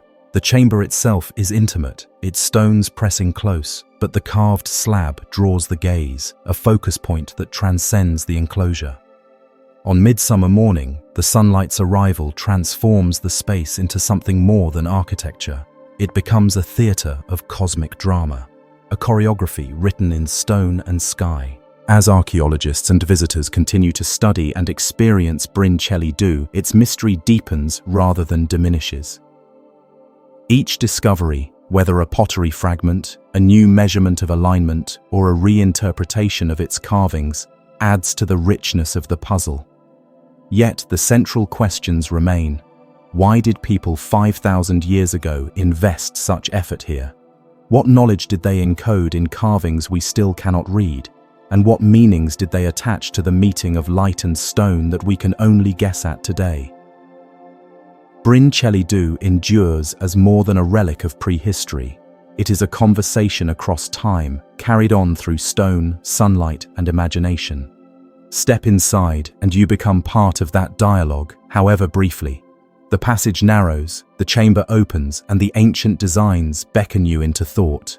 Outside, seasons still turn, fields still grow, and midsummer dawn still arrives on schedule, exactly as it did for the builders. Inside, the patterned stone waits, receiving the light once more. Massive stones stand tilted against the sky, their weight so great that each one seems to drag the horizon down with it. This is the great dolmen of Zambugero, a place where slabs the size of houses were dragged upright in an age when no metal cranes, no wheels, no machines existed to ease the burden. It sits near Évora, in Portugal's Alentejo region, among fields that stretch for miles, a quiet countryside where shepherds guide their flocks past the remains of one of Europe's most extraordinary tombs. Today it looks weathered, its chamber collapsed, the earth mound that once covered it long eroded away. Yet even in ruin, the sight overwhelms. The stones are not just large, they are impossibly large. Some weigh more than 100 tons. To imagine lifting such a block today would require specialized cranes, trucks, and weeks of engineering calculations. But this monument was raised nearly 6,000 years ago. The dolmen is thought to have begun as a single chamber tomb, its enormous vertical slabs forming walls around a central space. These upright megaliths were once capped by a massive horizontal roof slab, creating a chamber nearly 7 meters tall, large enough to walk into as if stepping inside the rib cage of a stone giant. From there, a long corridor of smaller slabs led outward, its passage guiding mourners into the mound. When first complete, the entire structure would have been buried under a great earthen covering, forming a monumental hill that loomed across the landscape. Inside, the air would have been cool and dim, a deliberate threshold between the living outside and the dead within. Archaeologists who investigated the site in the mid-20th century found evidence that this was not a simple grave. Dozens of burials had been placed here over time, accompanied by offerings that reflected the shifting lives of the people who visited. Stone arrowheads, beads of exotic materials, carved idols, fragments of decorated pottery. These were discovered among the bones. The dolmen was not used once and abandoned. It was returned to again and again, generation after generation, its vast chamber acting as a family crypt for entire communities.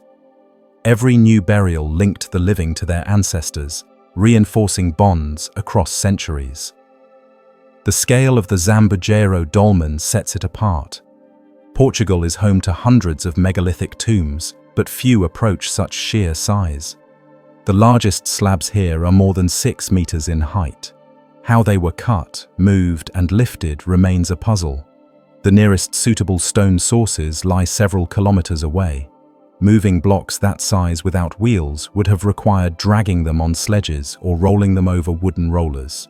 Yet each slab's weight far exceeds what such simple methods seem capable of handling. Even if hundreds of people hauled on ropes, friction alone would have been immense. Still, somehow, the builders achieved it.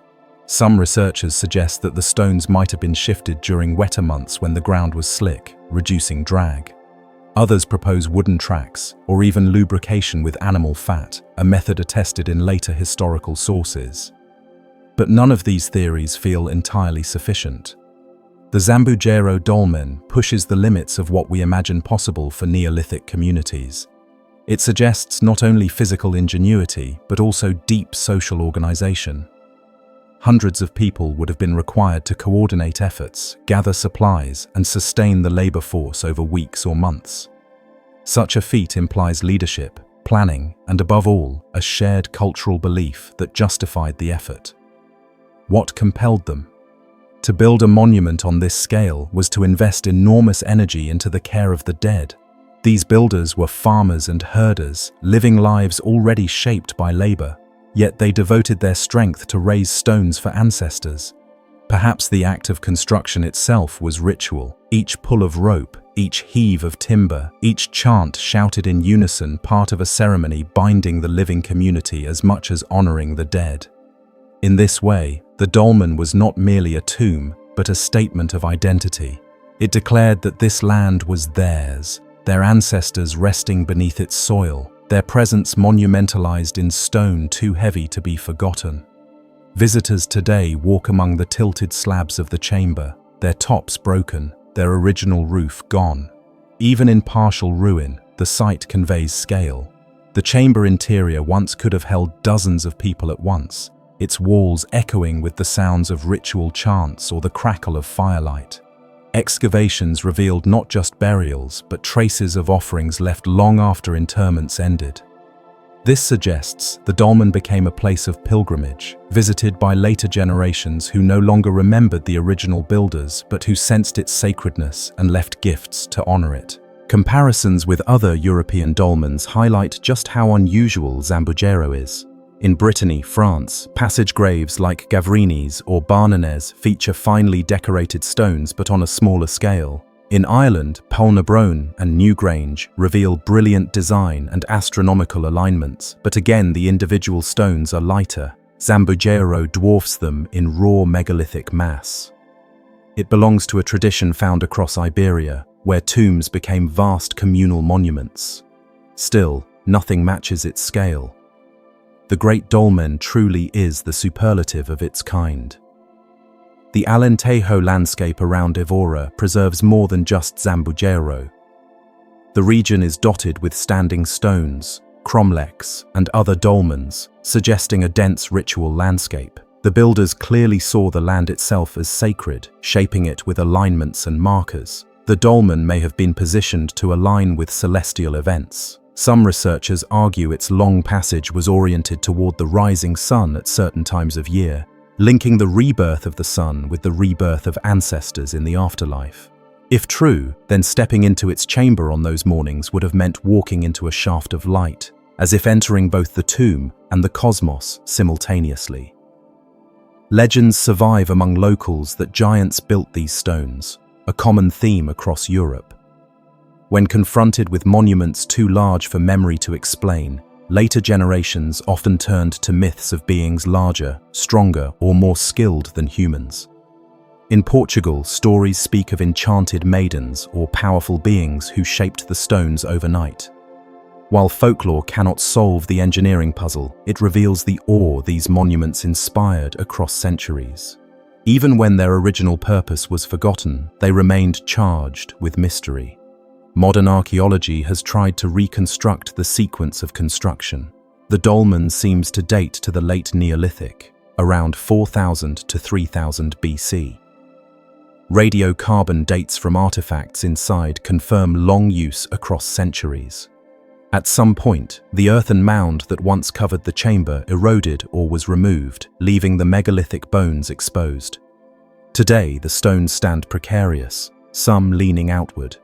To protect them, access is limited, though visitors can still view the monument from outside its fence. Walking up to it, one sees the scale immediately. The slabs tower above, their edges rough from millennia of weathering, but still imposing. Grass and weeds grow between them, softening their outlines, but nothing can hide their bulk. Each stone feels monumental, not just in size, but in the sense of effort it required to stand there. One can imagine ancient builders hauling ropes, logs, and timbers, shouting commands, celebrating when the massive stone finally stood upright. Perhaps the raising of each slab was itself a festival, binding the community together in awe of what they could achieve collectively. Artifacts recovered during excavations are now kept in museums, but they tell their own quiet stories. Beads made of rare materials show trade links across Iberia. Arrowheads suggest warriors buried here were honored with their weapons. Carved idols depict stylized human forms, their large eyes peering out across millennia. Each of these items hints at beliefs that valued ancestors, death, and continuity. Beliefs powerful enough to justify building in stone so permanent it still dominates the countryside today. The Great Dolmen has also become an important site for researchers studying prehistoric religion. Its sheer scale suggests not just reverence for the dead, but perhaps competition between communities. To build bigger was to display greater devotion, greater power, greater identity. Zambujero may have been the pinnacle of this practice, the largest communal tomb intended to cement the memory of its people in perpetuity.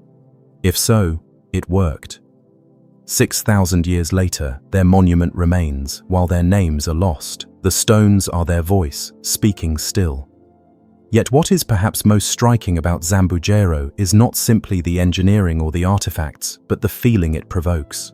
Standing among these tilted giants, one feels small, as if drawn into a dialogue with people who lived before writing, before cities, before kings. Their monument is mute, yet eloquent. It says, "We lived, we loved, we died, and we marked our passage with stones so heavy no storm could carry it away." The dolmen's current condition is fragile. Erosion, vegetation, and exposure threaten it. Conservationists debate how best to preserve such a monument, whether to stabilize the stones, reconstruct the mound, or leave it as it is. Each approach reflects a different philosophy of heritage: to restore, to protect, or to let time take its course. For now, the dolmen remains in a precarious balance, weathering each season as it has for thousands of years. Despite its decay, the Great Dolmen of Zambujero still fulfills its original function: to inspire awe. Visitors leave hushed, not because they were told to be, but because the scale demands it. It is a place that reminds us of what humans can achieve when driven by belief, whether religious, social, or cultural. It invites us to imagine a world where ancestors commanded devotion strong enough to lift 100-ton stones. As dusk falls over the fields of Alentejo, the dolmen casts long shadows across the grass. Its stones glow faintly in the fading light, their bulk outlined against the darkening sky. No ceremonies take place here now, no processions of mourners carrying offerings into its chamber. Yet in its enduring presence, it still serves as a bridge between past and present, a monument both to those who built it and to the questions that remain unanswered. And with those questions lingering, we move onward, carrying the sense of mystery into the next chapter of our journey. In the rolling hills outside Évora, in southern Portugal, stands one of Europe's least known, yet most remarkable ancient sites. At first glance, the landscape seems ordinary: olive groves, cork trees, and winding dirt tracks leading towards small villages. But hidden within these quiet surroundings is a megalithic monument that predates Stonehenge by more than 1,000 years. The Cromlech dos Almendres, often called the Almendres Cromlech, is not just a circle of stones. It is a sprawling arrangement of nearly 100 granite monoliths, some standing, others tilted or half buried, all carefully placed in patterns that suggest an astonishing grasp of astronomy by people who lived 6,000 years ago.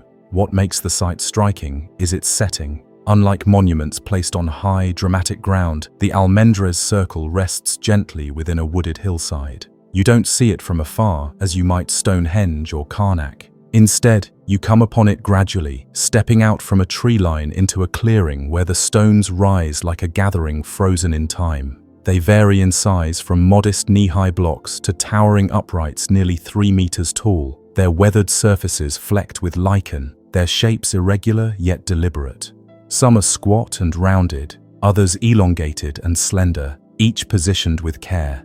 Together they form a complex layout: elliptical arcs, concentric rings, and clusters aligned to the rising and setting of the sun at solstices and equinoxes. The construction dates back to around 6,000 years ago, during the late Neolithic period, placing it among the oldest known megalithic sites in Europe. This was a time long before written history in Iberia, when farming communities were only beginning to consolidate across the region. To imagine people at that stage dragging massive granite blocks across the countryside, setting them upright in geometrical patterns with celestial precision, is to confront a mystery that challenges easy explanations. The effort required would have been enormous. Quarrying, transporting, and arranging the stones suggests not only technical ability, but also a powerful cultural or spiritual motivation.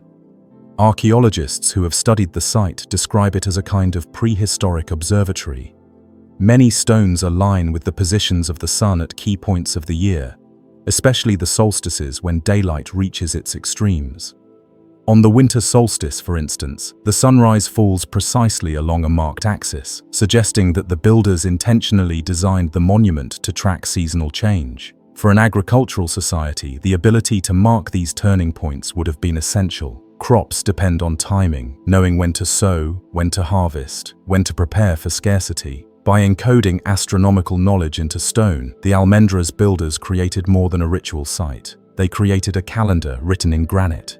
Yet, as with so many megalithic structures, practical explanation only scratches the surface. Some stones at Almendres bear faint carvings, lines, circles, and abstract motifs whose meanings remain obscure. Were they symbols of deities, maps of the heavens, or marks of ownership? Nobody knows for certain.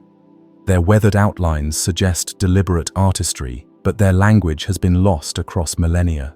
Combined with the alignment to the sky, they hint that the circle may have been as much a spiritual center as a functional calendar. Ritual and utility intertwined, just as in many ancient cultures where survival and worship were inseparable.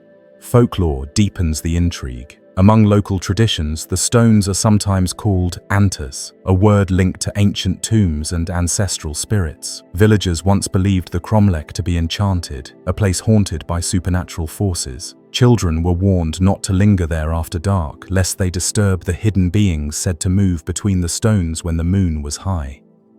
Other tales describe the monoliths as petrified figures, giants or shepherds frozen in place by some divine punishment. Such legends are common in Europe, echoing similar stories told about megaliths in Brittany, Ireland, and Britain.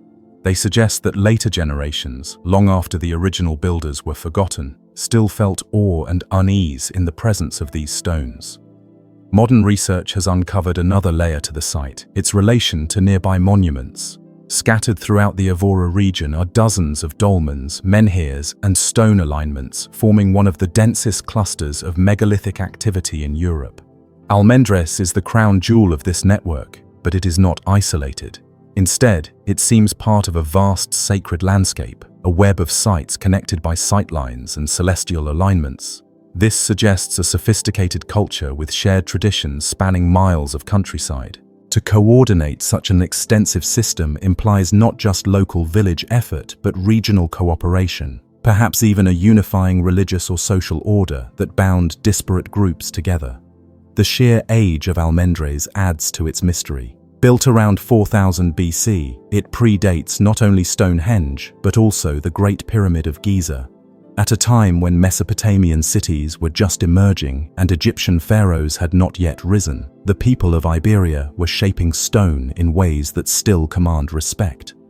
The conventional image of prehistory often paints these societies as primitive, yet Almendres proves they observed the sky with scientific rigor, moved multi-ton stones with engineering skill, and created lasting monuments infused with meaning. Their voices may be gone, but their vision still stands. Visiting the site today offers a curious blend of intimacy and grandeur.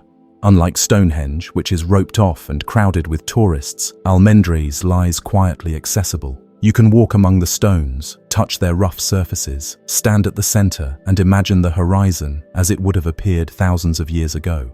On solstice mornings, visitors sometimes gather to watch the sunrise, repeating in modern form what ancient people once did here. The atmosphere is different from the monumental awe of Egypt or the drama of Machu Picchu. Instead, Almendres feels human-scaled, approachable, as though it invites you into its circle rather than keeping you at a distance. But this accessibility also underscores the fragility of such sites. For centuries, many of the stones toppled or sank into the soil, and only in the 20th century did archaeologists begin restoring them to upright positions. Even now, debates continue about whether every stone has been correctly placed or whether some alignments have been lost. The uncertainty reminds us that our view of the monument is partial, shaped as much by modern reconstruction as by ancient intent. We may never know the full layout as it originally stood. What survives is both authentic and incomplete, a puzzle missing pieces but still radiating significance. One of the most fascinating questions concerns the builders themselves. Who were they? Archaeology labels them the people of the late Neolithic, farmers who cultivated the land, herded animals, and gradually adopted settled lifestyles. Yet beyond this broad description, little is known. No written records remain, and their burials are sparse and undecorated compared to later cultures. What drove them to invest so much energy into Almendres? Was it fear of unpredictable seasons, reverence for the sun, or devotion to ancestors? Each theory has merit, and perhaps all were true at once. For ancient peoples, the cycles of the natural world, the presence of the dead, and the power of gods were intertwined realities. Some researchers have suggested that Almendres may even predate farming communities, that its earliest stones could have been erected by groups still partly nomadic who gathered seasonally to mark the turning of the year. If so, the monument represents not only astronomical knowledge, but also the birth of community itself, a place where scattered groups converged, shared rituals, and forged identity through shared stone. Such an interpretation casts the Cromlech not simply as a tool or temple, but as a cradle of culture. The very act of raising the stones carries symbolic weight. Imagine dozens of people hauling ropes, levering granite blocks into pits, singing or chanting to coordinate effort. Each stone planted upright marked not just labor accomplished but intention declared. The site would have grown over generations, stones added or shifted, alignments refined as knowledge deepened. The circle we see today is the cumulative record of centuries of observation and belief. Not a single construction project, but a living tradition carried forward by multiple communities. Even the choice of granite has meaning.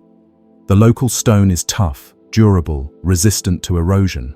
By selecting it, the builders ensured their monument would outlast them by millennia. In a sense, Almendres was a message to the future, a permanent statement carved into the landscape. We may never translate the full message, but we can still recognize its deliberate permanence. Few other human creations have endured so long while retaining their function and mystery. Standing among the stones at dusk when the sky deepens and the first stars appear, it is easy to feel the resonance of time. The same constellations watched by Neolithic farmers emerge above. The same sun that marked their solstices dips below the horizon. Our world may be filled with technology, but the rhythms of the cosmos remain unchanged. Almendres reminds us that long before telescopes or satellites, human beings raised their eyes to the sky and sought patterns, meaning, reassurance. They etched that search into stone, leaving behind a monument that bridges their world and ours. What remains unsolved keeps the site alive in our imagination. Was it primarily a calendar, a temple, a burial ground, or all three at once? Did its builders conceive of gods embodied in the sun and stars, or did they simply honor the cycles that sustained their crops? Did they see the stones as ancestors watching over them or as instruments to track celestial precision? Each possibility paints a different picture, yet none exclude the others. Almendres may have been a convergence of all these meanings, its stones resonating with multiple layers of significance, shifting as generations passed. Unlike many monuments now stripped of local meaning, Almendres still resonates in folklore. Villagers once believed that dancing around the stones at night brought fertility or luck. Others claimed the stones moved by themselves at certain times of year. These beliefs may seem quaint, yet they echo the monument's original purpose: to bind community, season, and mystery together. Even today, people return for rituals, modern pagans, solstice watchers, seekers of connection. The ancient circle continues to gather humanity into its embrace, just as it did 6,000 years ago.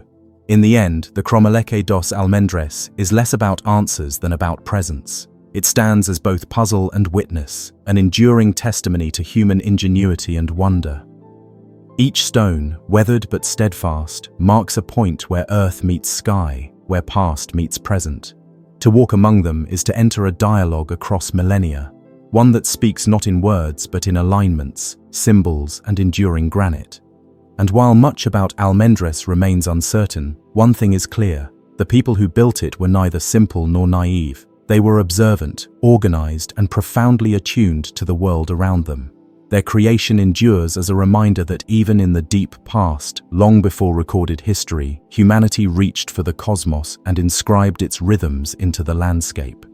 As twilight settles over the Portuguese hills and the last light glances across the stones, the Cromlech seems to breathe with quiet life. It holds within it the memory of countless sunrises and sunsets, countless solstices watched with reverence. And though its builders have vanished, their legacy remains, a circle of granite that continues to turn with the seasons, patient, enduring, and enigmatic. The first impression is always the stone itself. Black, heavy, volcanic basalt that looks as though it was pulled straight from the heart of the earth and left to cool on this windswept plateau of northern Jordan. Unlike the pale sandstone ruins of Petra or the limestone blocks of Roman theatres, al-Jamal was carved out of darkness. Walking through its ruined streets, you see walls that still hold their shape after centuries, fitted together without mortar, as though the stones themselves refuse to separate.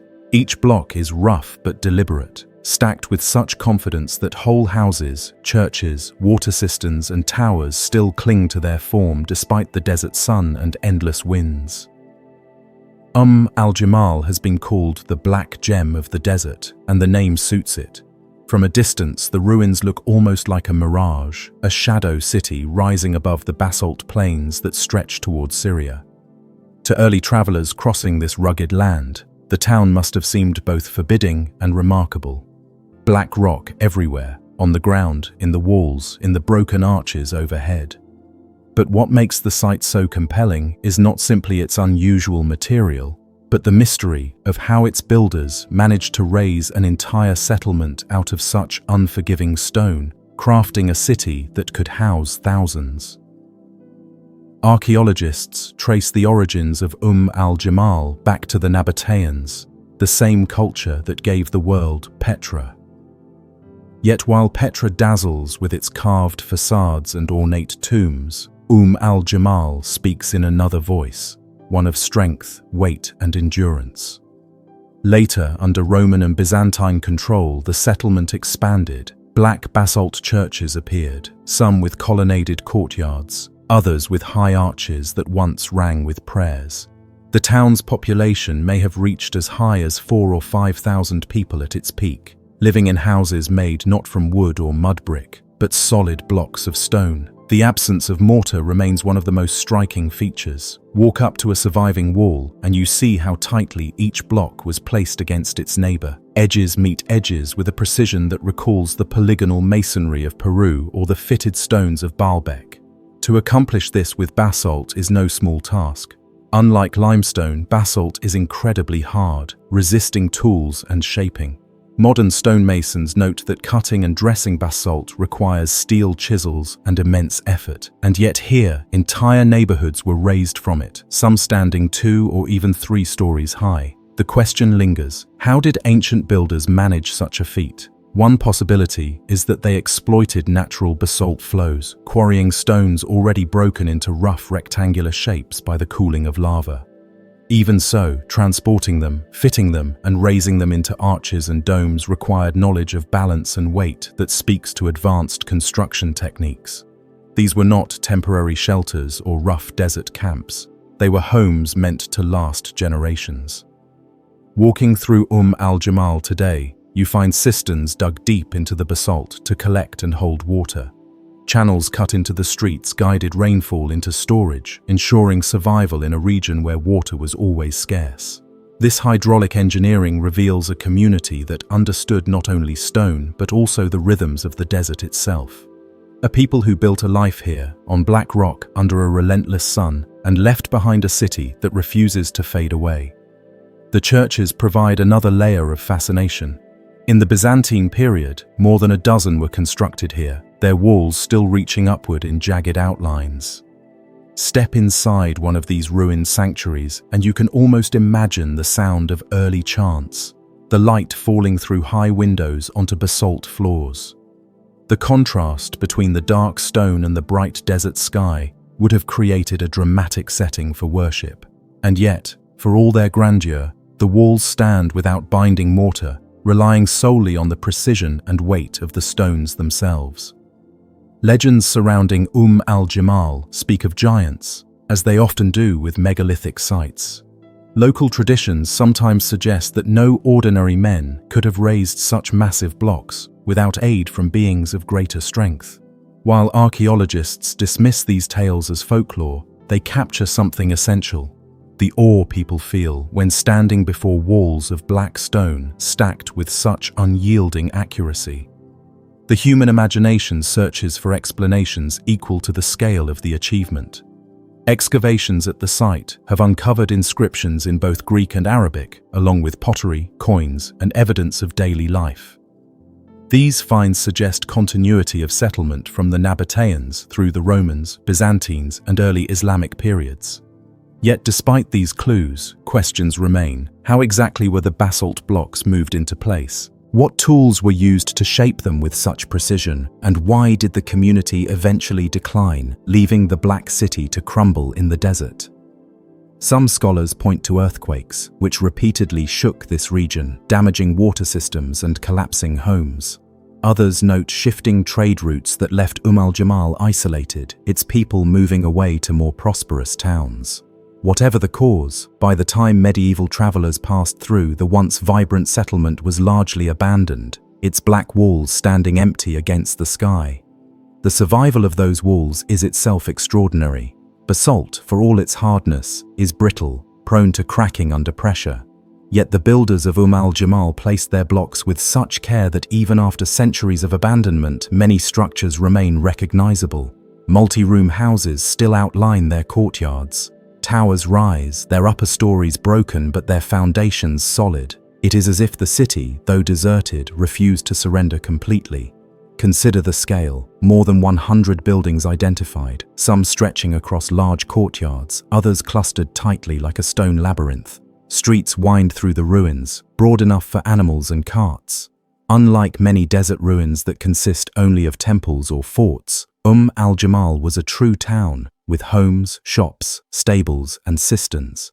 Its black stone tells not just a story of monumental construction but of everyday life. Families gathering, herders bringing their flocks in at night, merchants resting between journeys. The artistry of the stonework extends beyond utility. Basalt door frames were carved with care, sometimes featuring inscriptions or decorative elements. Window openings reveal thought given to light and airflow. Staircases built entirely of stone led to second stories, demonstrating confidence in both materials and design. This was not crude construction, but architecture with vision, created to last and to impress. Visitors often remark on the haunting atmosphere of al-Jamal, but perhaps that is less about silence or ruin than about scale. To wander through its black walls is to confront a civilization that dared to build an entire world from the hardest stone available.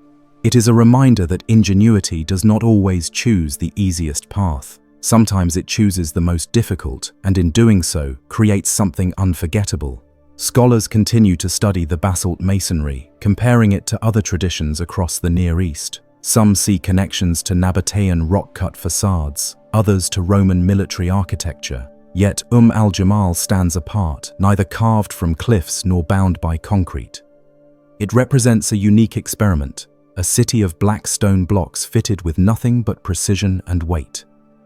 That experiment succeeded for centuries, long enough to sustain a thriving community in one of the harsher corners of the Levant. As you stand before its walls today, the mystery deepens rather than resolves. What compelled the builders to trust their lives to unmortared basalt?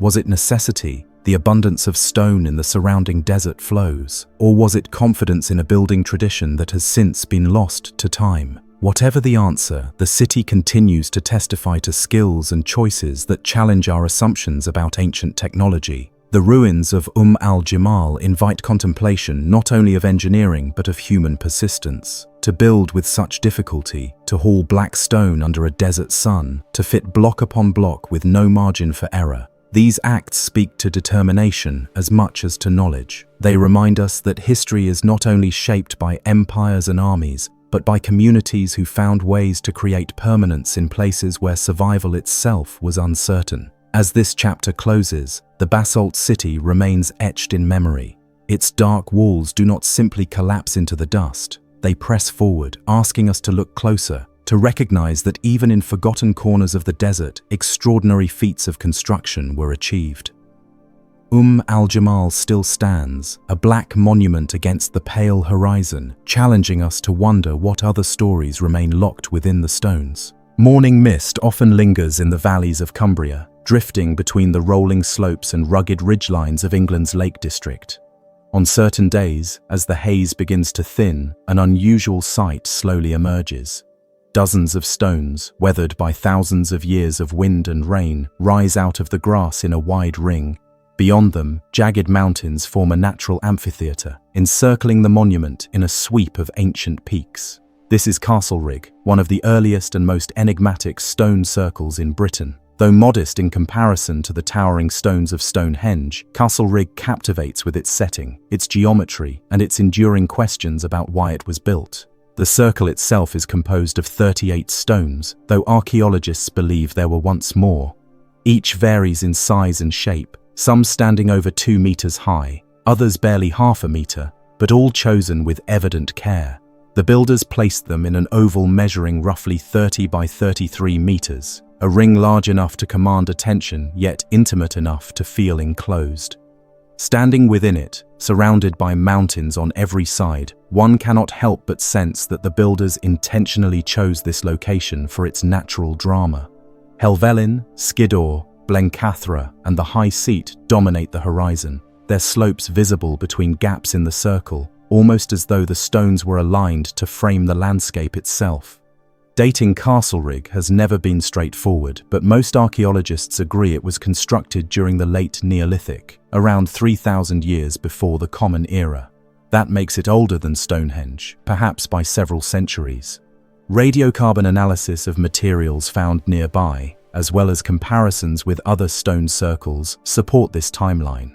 Yet the real surprise lies not in its age, but in what the circle reveals about the sophistication of its builders. For Castlerigg, like many megalithic monuments across Europe, demonstrates careful planning, astronomical awareness, and a communal effort far greater than the stone's modest size might first suggest. One of the most intriguing features of Castlerigg is its orientation. Researchers have long noted that several stones appear to align with significant points on the horizon where the sun or moon rises and sets during solstices and equinoxes. Some scholars argue that the circle may also align with lunar standstills, rare events occurring every 18.5 years when the moon reaches its extreme northern or southern position in the sky. These alignments suggest that the circle was more than a simple gathering place. It may have been an observatory of sorts, allowing Neolithic people to track the cycles of the heavens with remarkable precision. What is striking, however, is how differently Castlerigg conveys this astronomical role compared to Stonehenge. At Stonehenge, the alignments are architectural, built into the central axis of the monument. At Castlerigg, they seem more subtle, woven into the relationship between stone and mountain. For example, at the autumn equinox, the sun sets between two peaks on the western horizon, a spectacle visible directly from the circle. Did the builders intend this? Most researchers believe so, though the absence of written records means certainty will always elude us. Still, the placement of the circle within such a dramatic natural landscape seems too deliberate to be coincidence. Adding to the mystery is a feature found within the circle itself, a small rectangular arrangement of stones near its center. This inner rectangle, measuring roughly 7 by 5 meters, stands apart from the main ring and may have served a special ceremonial function. Some archaeologists suggest it was a platform for rituals, while others argue it could have marked a burial or the site of offerings. No definitive evidence has been uncovered to confirm these theories, but its unusual presence highlights the complexity of the site. Castlereagh was not merely a ring of stones, it was a layered and multifaceted monument whose meaning remains obscured. Legends about the circle have circulated for centuries, many of them infused with a sense of mystery and superstition. Locals once called it the Druids' Temple, believing it to be a place where ancient priests performed rites. Others told stories that the stones were uncountable, that no matter how many times one tried, the total would always change. Folklore also suggests that the stones were once living beings, petrified by a curse or frozen in place during some forgotten ritual. While these stories are more myth than history, they reflect the awe Castlereagh has long inspired in those who encounter it. The practical challenges of building such a monument also raise important questions. The stones, though smaller than some found at other circles, still weigh several tons each. Moving them would have required coordinated labor, ropes, levers, and perhaps wooden sledges. Yet, what is most impressive is not the act of moving them, but the decision to do so. These were farming communities, occupied with survival, harvest, and seasonal cycles. For them to devote significant effort to a project like Castlereagh reveals the importance it must have held. Was it a sacred place, a gathering site, an astronomical calendar, or all three? Whatever the answer, its construction demonstrates a shared cultural vision that reached beyond the needs of everyday life. Excavations at Castlereagh have revealed only limited material evidence. Unlike some other sites, no great burials or rich grave goods have been uncovered here. A few pottery fragments and stone tools suggest human activity, but not at a scale that would definitively explain the site's function. This scarcity of finds may in itself be significant. Perhaps Castlereagh was never intended to be a place of the dead, but rather of the living, a ceremonial ground where communities gathered seasonally, marked time, and reinforced their shared identity through ritual. The setting amplifies this possibility. The Lake District's valleys and ridges would have been a powerful backdrop for gatherings, especially at times when the position of the sun or moon aligned with the mountains.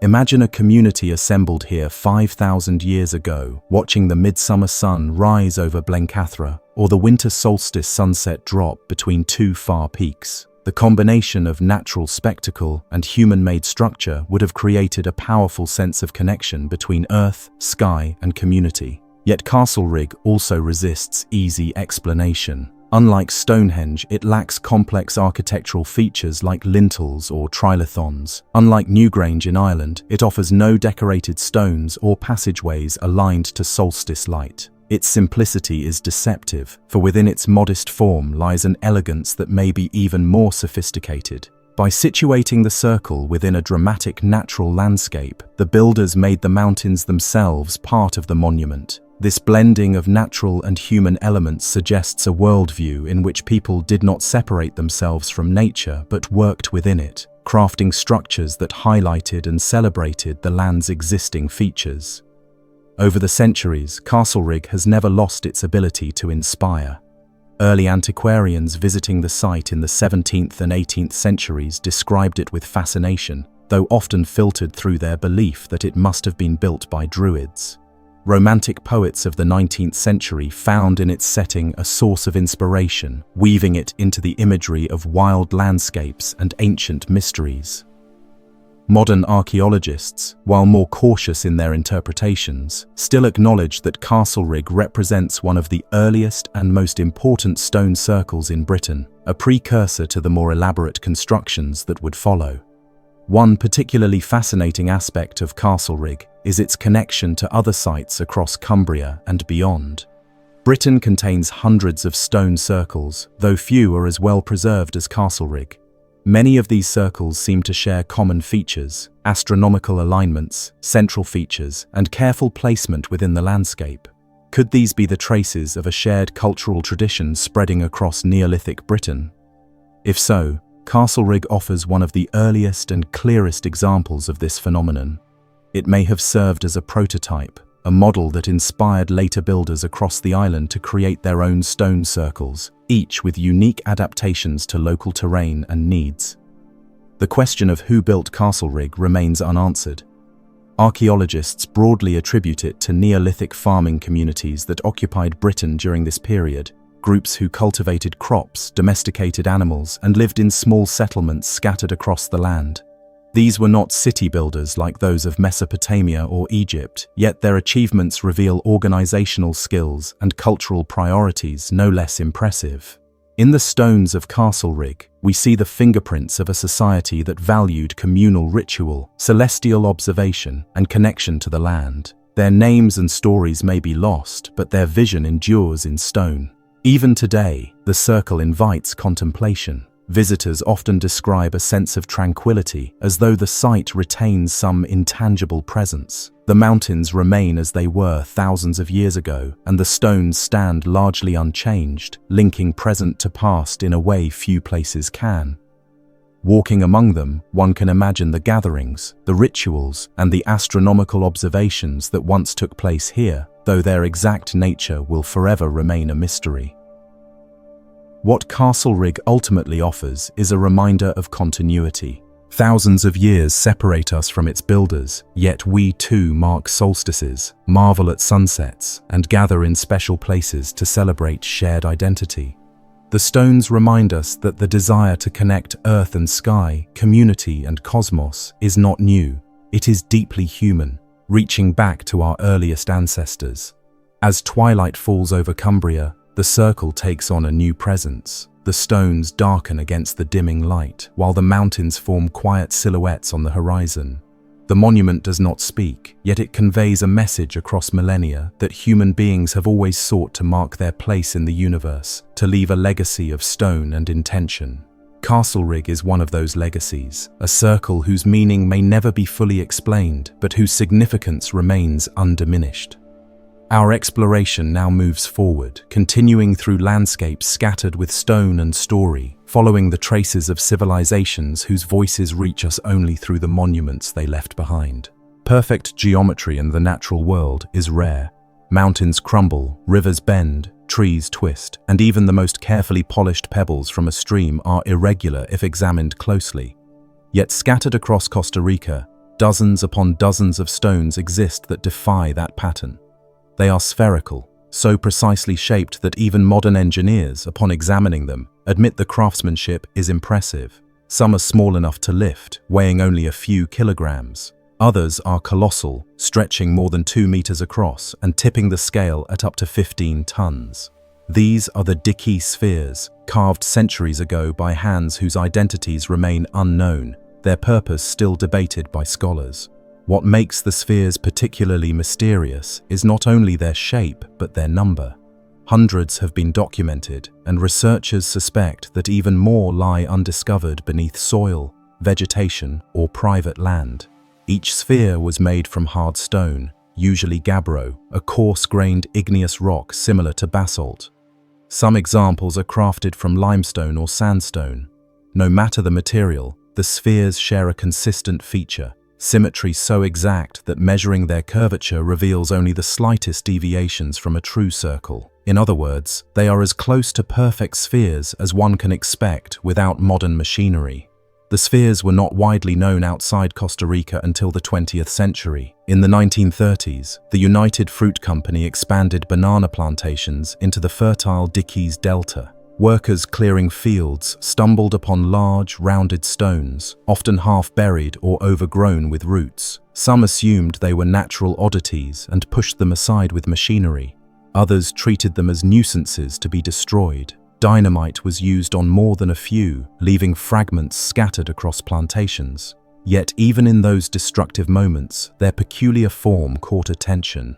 A stone of such size, carved into a flawless sphere, was not the sort of object one expected to find beneath jungle soil. As word spread, researchers arrived, eager to study the artifacts before more were lost. Archaeologists recorded dozens of spheres in situ, some arranged deliberately in lines, triangles, or groups that hinted at intentional placement. Others appeared isolated, resting in open fields or on hilltops.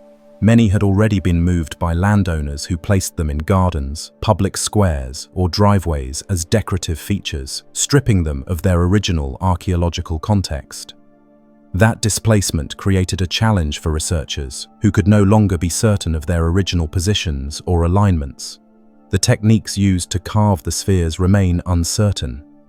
Gabbro, the stone most often used, is extremely hard, and shaping it requires both knowledge and effort. Without steel tools, the ancient craftspeople likely relied on hammerstones made from even harder rock. Experiments suggest that repeated pecking and grinding, combined with controlled heating and cooling, could produce the desired roundness, though the process would have taken extraordinary patience. Polishing may have been achieved with sand and water, giving the surfaces their smooth texture. Transporting the spheres adds another layer of mystery. Some were found near natural quarries, but many rest miles away from any source of suitable stone.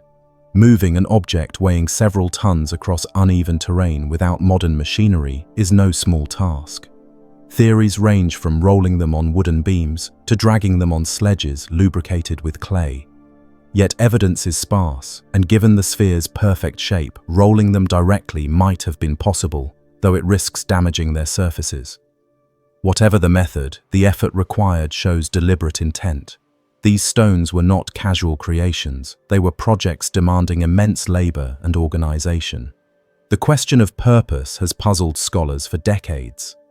Unlike many megalithic sites where structures clearly serve as tombs, temples, or fortifications, the spheres provide little direct evidence of function.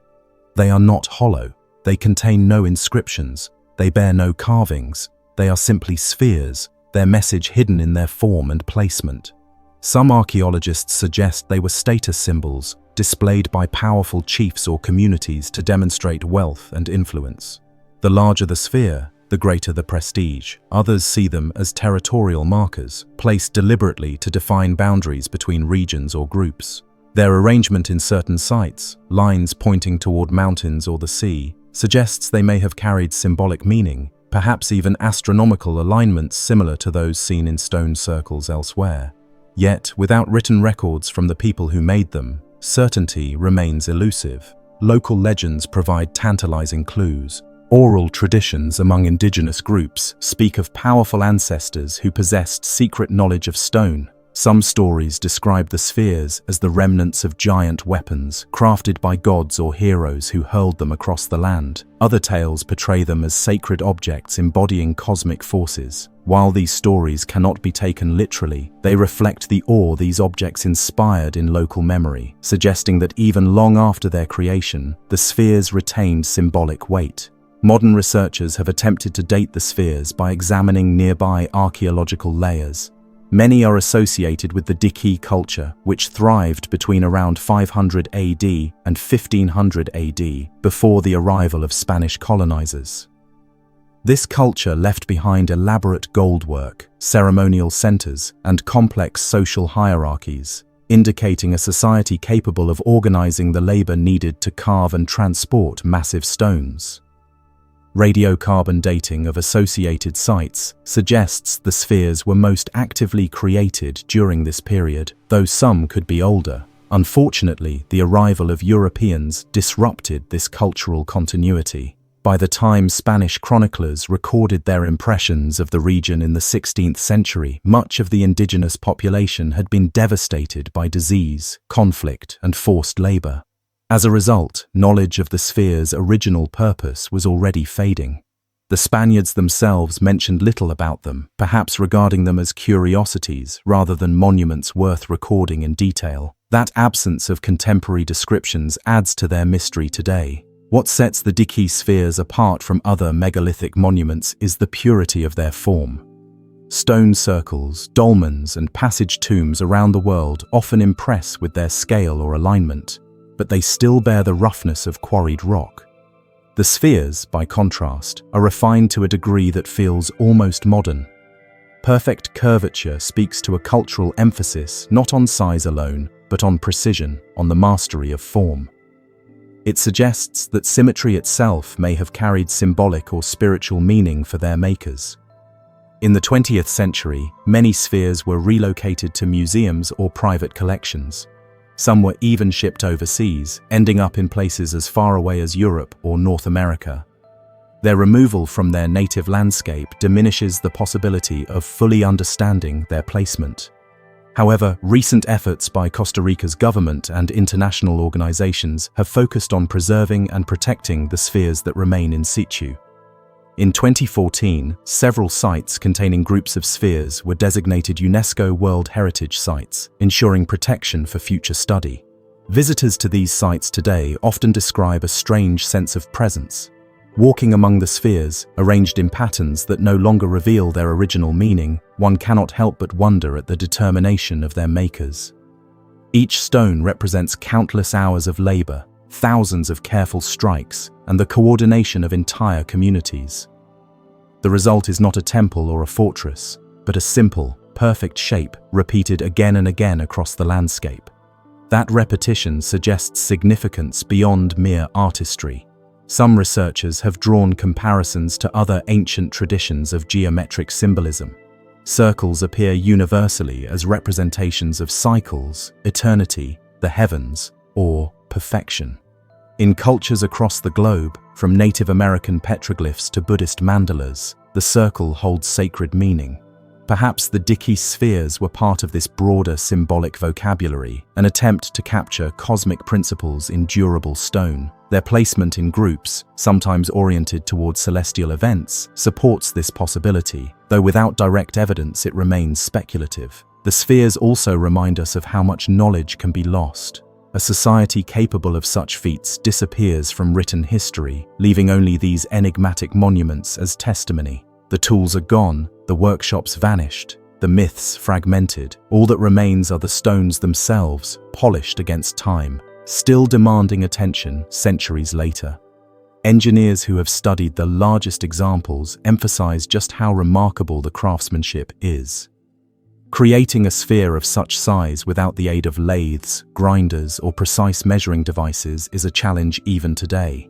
Yet the DEFY's people not only succeeded, they did so repeatedly, producing hundreds of nearly identical objects. This consistency implies a deep cultural commitment, a shared purpose, powerful enough to mobilize generations.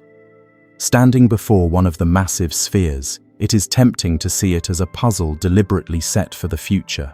A message in geometry, stripped of language, meant to outlast the culture that built it. Perhaps that was part of the intention. While temples crumble and texts decay, a polished stone sphere can endure for millennia, carrying forward a mystery that compels those who encounter it to pause and reflect. In the end, the DEFY spheres resist simple explanations. They are art, yet also architecture. They are symbols, yet also feats of engineering. Their purpose is lost, yet their presence is undeniable. In fields, in museums, and in the jungles where they were first discovered, they continue to invite speculation and wonder. What matters most may not be whether we discover a definitive explanation, but that they continue to stir the imagination. Each sphere, whether small enough to cradle or massive enough to tower over a person, speaks of a society that valued more than survival. They valued form, balance, and permanence. Their stones still speak, even if their language is forgotten. And with that, we leave the stone spheres of Costa Rica behind, carrying their unanswered questions with us as we continue this journey into the enigmas of the ancient world. High upon the rolling hills of County Meath in Ireland rests a cluster of monuments older than nearly every castle, church, or fortress that would later dominate the land. Known as the cairns of Lof Crew, these tombs stand as silent guardians of a prehistoric age, their passageways carved with spirals, sunbursts, and enigmatic markings that scholars still debate. While Newgrange has long captured global attention, Lof Crew offers something even more haunting, a complex of tombs that align with the rising sun during equinoxes, casting its light deep into stone chambers decorated with cryptic carvings. They are not merely mounds of earth and rock. They are cosmic calendars, ritual landscapes, and messages from a world 5,000 years distant. The site itself stretches across several ridges, each crowned with cairns, many of which remain weathered ruins, their stones scattered by centuries of erosion and neglect. Yet Cairn T, the best preserved and most studied, reveals the staggering sophistication of its builders. From the outside, it appears as a simple mound of grass and stone, unassuming against the windswept hills. But step inside its narrow passage, and the chamber walls reveal art cut into slabs with a confidence and intention that suggest more than random decoration. Spirals, concentric circles, and radial sun motifs emerge in the dim light, their arrangement hinting at a purpose tied to the movement of the heavens. Each year at the spring and autumn equinox, the rising sun sends its first rays directly into the passage of cairn T. For a brief moment, the inner carvings blaze with light, as though the builders designed this chamber not as a tomb alone, but as a stage for cosmic alignment. The precision required is immense. The entrance must be angled perfectly, the passage graded with care, the chamber aligned not just to the east, but to a very particular point on the horizon, where the equinox sun rises. Achieving this without modern instruments suggests generations of observation and astronomical knowledge passed down through oral tradition and careful sky-watching. Yet astronomy alone cannot explain the carvings. Some motifs seem purely symbolic, abstract patterns whose meanings are lost. Others resemble solar discs or rays, possibly tied to rituals celebrating renewal, fertility, or the eternal cycle of death and rebirth. The people who built Lof Crew were Neolithic farmers dependent on the turning of the seasons for survival. To them, the equinox may not have been an abstract celestial event, but a matter of life and continuity, the moment when balance returned to the world, light and darkness equal before summer's growth or winter's decline. The passage tombs themselves were feats of engineering. Massive slabs of stone, some weighing several tons, were quarried, transported, and set into place without metal tools or wheels. Archaeologists believe these communities used wooden rollers, ropes, and sheer human strength to move the stones across rough ground. Yet the precision with which they were placed inside the cairns suggests a level of planning that far surpasses trial and error. Each slab had to be oriented not only for structural stability, but also for alignment with the carvings and the rising sun. Local folklore enriches the mystery. The hills of Lof Crew are known as Slieve na Cailleach, the Hill of the Witch. Legends tell of a powerful hag goddess who leapt across the hills, dropping stones from her apron to form the cairns. In some versions, she was attempting to claim the land, and when she failed, she fell and was buried beneath the mounds. These tales, while mythological, preserve echoes of the site's sacred associations, perhaps recalling a female deity tied to cycles of life, death, and renewal. The persistence of such stories into modern times suggests that the cairns carried deep spiritual significance for thousands of years after their construction. Excavations in the 19th and 20th centuries revealed cremated human remains inside several chambers, along with fragments of bone, pottery, and beads. These finds confirm that the cairns served as burial places, though likely not for ordinary people. The effort required to build them implies they were reserved for elite individuals or for collective ancestral rites, where the dead became intermediaries between the living and the cosmos. The equinox alignments may have symbolized the journey of the soul, reborn in light even as the body was returned to earth.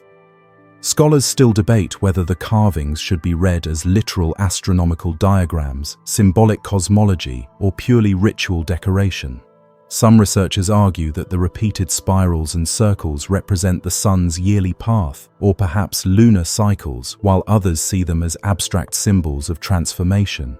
The difficulty lies in the absence of written records. Unlike Egypt or Mesopotamia, where hieroglyphs or cuneiform provide clues, Neolithic Ireland left no texts, only stones.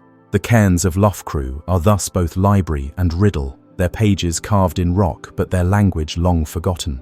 Standing at the entrance of cairn T today, one can still watch the equinox sun strike the carvings, much as it did 5,000 years ago. Archaeologists, tourists, and locals alike gather on those mornings, often in silence, as the light creeps along the passage. The experience is both scientific and spiritual, a moment where time collapses and the intentions of long-vanished builders briefly meet the present. That this alignment still functions so precisely suggests that the tomb was designed with extraordinary care and that the builder's knowledge of the landscape and sky has not been exaggerated by later imagination. Comparisons with other megalithic sites across Europe reveal intriguing similarities. Like Newgrange, Lof Crew's chambers are solar aligned, though with equinox rather than solstice. The carvings bear resemblance to motifs at sites in Brittany, Malta, and even Iberia, hinting at cultural connections across wide distances during the Neolithic. Were these communities trading not only goods, but also ideas, astronomical knowledge, ritual practices, artistic symbols? The repetition of spirals and solar motifs across Europe suggests a shared visual language, one that might have united disparate farming communities into a broader cosmological tradition. Yet Lof Crew remains distinct. Its hilltop setting, with cairns scattered across ridges like beads on a necklace, creates a landscape of ritual rather than a single monumental tomb. The builders seem to have conceived of the entire ridge system as sacred, with each cairn serving a role in ceremonies that may have spanned generations. Archaeologists have mapped alignments not only within individual cairns but also between them, suggesting that the entire site functioned as a complex calendar, tracking not only equinoxes but other celestial events across the year. Legends of treasure hidden within the cairns, spread during the 18th and 19th centuries, led to destructive treasure hunts. Many stones were dislodged or broken, and carvings damaged in the process. Yet despite this harm, enough remains to awe modern visitors. Today, preservation efforts focus on stabilizing the cairns and protecting their art from further erosion. Unlike Newgrange, which has been heavily reconstructed, Lof Crew retains a rawness, a sense that one is truly standing within the remnants of the Stone Age. The meaning of the carvings continues to invite speculation. Some researchers propose they may represent altered states of consciousness, visions experienced during rituals or ceremonies. Others suggest they were teaching tools used to instruct initiates in the cycles of the heavens. Whatever their precise purpose, their deliberate placement within chambers illuminated only at equinox sunrise indicates they were meant to be seen in that brief flash of light, a revelation hidden for most of the year. It is tempting to imagine the ceremonies that might have unfolded here, perhaps communities gathered outside the cairns at dawn, awaiting the sun's arrival. As its rays pierced the passage, elders or shamans may have entered the chamber, interpreting the illuminated carvings as messages from the ancestors or the gods. Songs, offerings, and prayers might have accompanied the light, binding the community together in recognition of their place within the great cycle of nature. The bones within the chamber would not have been passive remains, but active participants in these rituals, the ancestors lending their presence to the living through the play of sun and stone. The broader significance of Lof Crew lies not only in its carvings or alignments, but in what it reveals about Neolithic society. Far from being simple farmers, these people observed the skies, organized large-scale building projects, and encoded their beliefs into architecture that still functions millennia later. They were scientists, artists, and priests combined, embedding their worldview into the very landscape. Modern visitors who climb the hills of Lof Crew often describe a sense of tranquility at the site, a feeling that the passage of thousands of years has not diminished its sacred aura. Standing within the chamber at equinox sunrise is to stand at a point where past and present converge. The carvings may remain mysterious, but the experience of the light, the weight of the stones, and the vast horizon stretching beyond remain as powerful today as they were for those who first built them. The cairns of Lof Crew remind us that mystery itself is part of the human experience. We may never fully decode the spirals, circles, and sunbursts carved into stone, but their persistence draws us closer to the people who created them. In their designs, they sought to connect earth and sky, life and death, time and eternity. Even without complete understanding, we can still sense their intent, a bridge across millennia, linking us through light, stone, and imagination.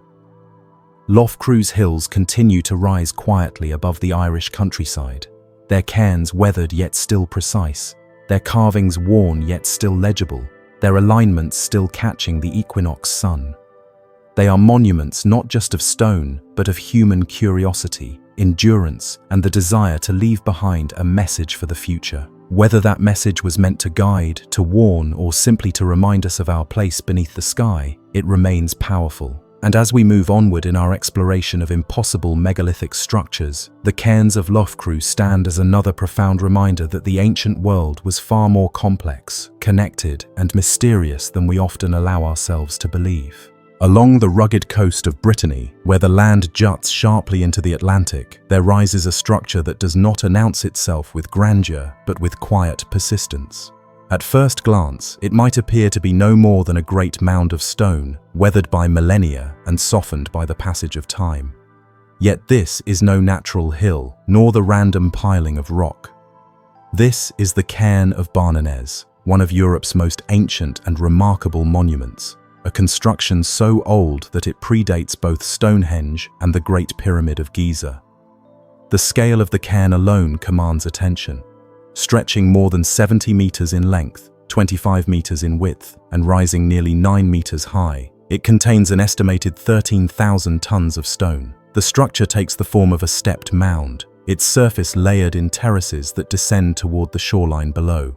Within this massive exterior, a labyrinth of passageways and chambers winds through the mound, each built from colossal slabs of granite and schist. The stones are immense, some weighing several tons, placed together with a precision that remains impressive even after 6,000 years. Dating suggests construction began as early as the 5th millennium BC, during the Neolithic era.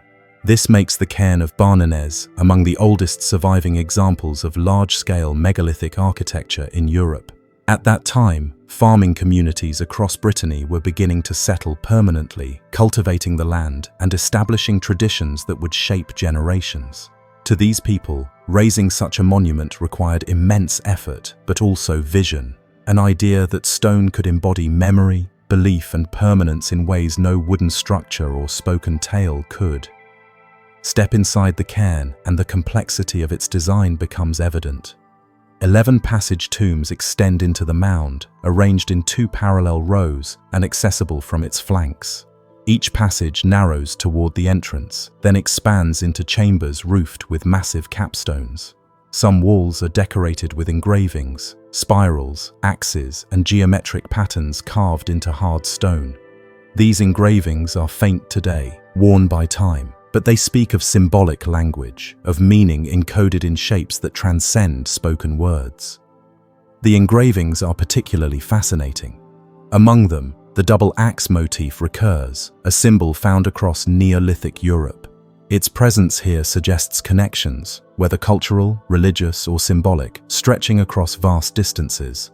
Spirals and zigzags add further layers of interpretation.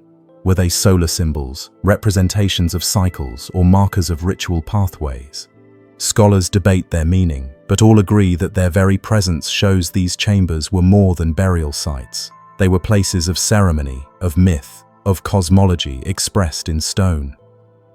The construction of Barnenez reveals not only artistic ambition, but technical mastery. Building such a mound required quarrying and transporting thousands of tons of rock, shaping it into walls, chambers, and ceilings, then stacking and stabilizing it into a structure that has lasted for more than 6,000 years. Without metal tools, the builders relied on stone hammers, wooden levers, and sheer human determination. Coordinating such labor implies social organization, leadership, and shared purpose. This was no casual effort. It was a monumental act of community, binding generations together through a common project. Excavations in the 20th century revealed both the complexity and the resilience of the cairn. Archaeologists found human remains, pottery, and tools within the chambers, evidence that these tombs were used repeatedly across centuries. The cairn was not built all at once but expanded over time. Early tombs formed the nucleus, with later additions enlarging the mound until it reached its current vast scale. This gradual growth reflects evolving traditions, each generation adding to the work of its ancestors, layering stone upon stone in a dialogue across time. Its coastal location is no accident. From the cairn, the view stretches across the Bay of Morlaix, where the sea and land meet in shifting patterns of tide and light. To Neolithic peoples, this horizon must have held profound meaning. The rising and setting sun, the phases of the moon, and the rhythms of the tide, all would have been visible from this vantage point. It is possible the cairn was aligned with celestial or maritime markers, integrating the cycles of nature into the architecture of stone. Folklore that later grew around the cairn reflects its awe-inspiring presence. Local legends spoke of giants who piled the stones in a single night, carrying them from distant quarries with superhuman strength. Others whispered of hidden treasures buried deep within, guarded by spirits or curses. Such stories, though products of later imagination, reveal how the cairn remained a source of wonder long after its original builders were forgotten. To those who lived in its shadow in medieval times, its sheer antiquity must have seemed supernatural. The cairn's modern rediscovery brought new challenges. For centuries it lay undisturbed, mistaken for a natural hill. In the 19th century, quarrying for road construction began dismantling parts of the mound, exposing chambers and revealing the true nature of the monument. Fortunately, preservation efforts halted the destruction, and archaeological work in the mid-20th century restored and stabilized the cairn. Today, visitors can walk along its terraces and peer into its passageways, glimpsing the immense effort of a Neolithic community determined to leave its mark. Comparisons with other megalithic sites highlight Barnanes's unique place in prehistory. Passage tombs in Ireland, such as Newgrange, share the concept of elaborate chambers aligned with the sun, but Barnanes predates them by centuries. The scale of its mound anticipates later European monuments, suggesting that Brittany was a crucial center of innovation in megalithic construction. Its engravings connect it to a symbolic language spread widely across Europe, from Iberia to Scandinavia. Barnanes stands as evidence that Brittany's ancient communities were not isolated but engaged in a network of shared ideas and practices. The question of why remains open. Why devote such immense effort to building a stone mound on this windswept coast? The obvious answer is funerary. The cairn housed the dead, honoring ancestors and ensuring continuity between generations. Yet the scale and symbolism suggest more than burial. The cairn was a statement of permanence, a visible anchor in a shifting world, linking community to land, sky, and sea. It was a place where myth, ritual, and memory converged, where stone became a bridge between the living and the eternal. Modern visitors often describe a sense of awe when approaching the cairn. Its terraces rise unexpectedly from the landscape, its mass dwarfing nearby fields and farmhouses. Walking along its length, one feels the immensity of human effort embedded in every stone. Stepping into a passageway, the cool air and close walls evoke both confinement and connection to a world beyond the present. The faint engravings, barely visible yet undeniably deliberate, invite reflection on minds that saw symbols in cycles and carved meaning into granite. Archaeologists continue to study Barnanes, using new methods to analyze its construction and symbolism. Ground-penetrating radar, laser scanning, and digital imaging reveal details unseen by earlier generations. Yet the core mystery remains, the vision of those who first conceived such a monument. Their names are lost, their voices silent, but their stones remain, vast and immovable, bearing witness across 6 millennia. Barnanes also challenges modern assumptions about progress. Too often we imagine prehistory as primitive, defined by survival rather than creativity. Yet here is a monument that required imagination, planning, and artistry on a scale rivaling later civilizations. The cairn demonstrates that Neolithic communities were capable not only of feeding themselves, but of shaping their environment with profound intention. It reminds us that creativity and ambition are not the products of later ages, but inherent qualities of humanity. Visitors standing atop the cairn today see not only the Atlantic stretching beyond, but the continuity of human presence across thousands of years. Fishing boats move across the bay much as they did in Neolithic times. Fields stretch inland, cultivated now as then. Yet the cairn remains constant, a monument both timeless and ancient, embodying the persistence of memory. What is perhaps most striking is that the cairn's builders succeeded in their goal. They wished to create something that would last beyond their lives, beyond their children's lives, beyond even the memory of their names. In that, they achieved a kind of immortality. Though we may never fully decode the engravings or know the names of those buried within, the cairn itself speaks across millennia. It tells us that humans have always sought meaning beyond survival, always reached for permanence in a world of change. We leave the cairn of Barnanez standing on its windswept coast, vast and solemn, layered in stone and mystery. Its chambers hold secrets we may never fully uncover, its engravings symbols we may never fully understand. Yet its presence continues to inspire, a monument not only to the dead but to the living imagination that raised it. From its terraces, the Atlantic horizon stretches endlessly, as it did when the first stone was placed, binding past and present in a continuity as vast as the sea itself. We've reached the end of this journey through the mysteries carved in stone, but the conversation doesn't end here. What do you think about these impossible megalithic structures? Were they built with knowledge long forgotten, or do they hide stories we've only just begun to uncover? Share your thoughts in the comments below. I'd love to hear your perspective. And if you've enjoyed exploring these ancient puzzles with us, make sure to subscribe. That way, you won't miss the next chapter in our search for the secrets left behind by the builders of the distant past. Until next time, stay curious and keep wondering about the stories still waiting to be told.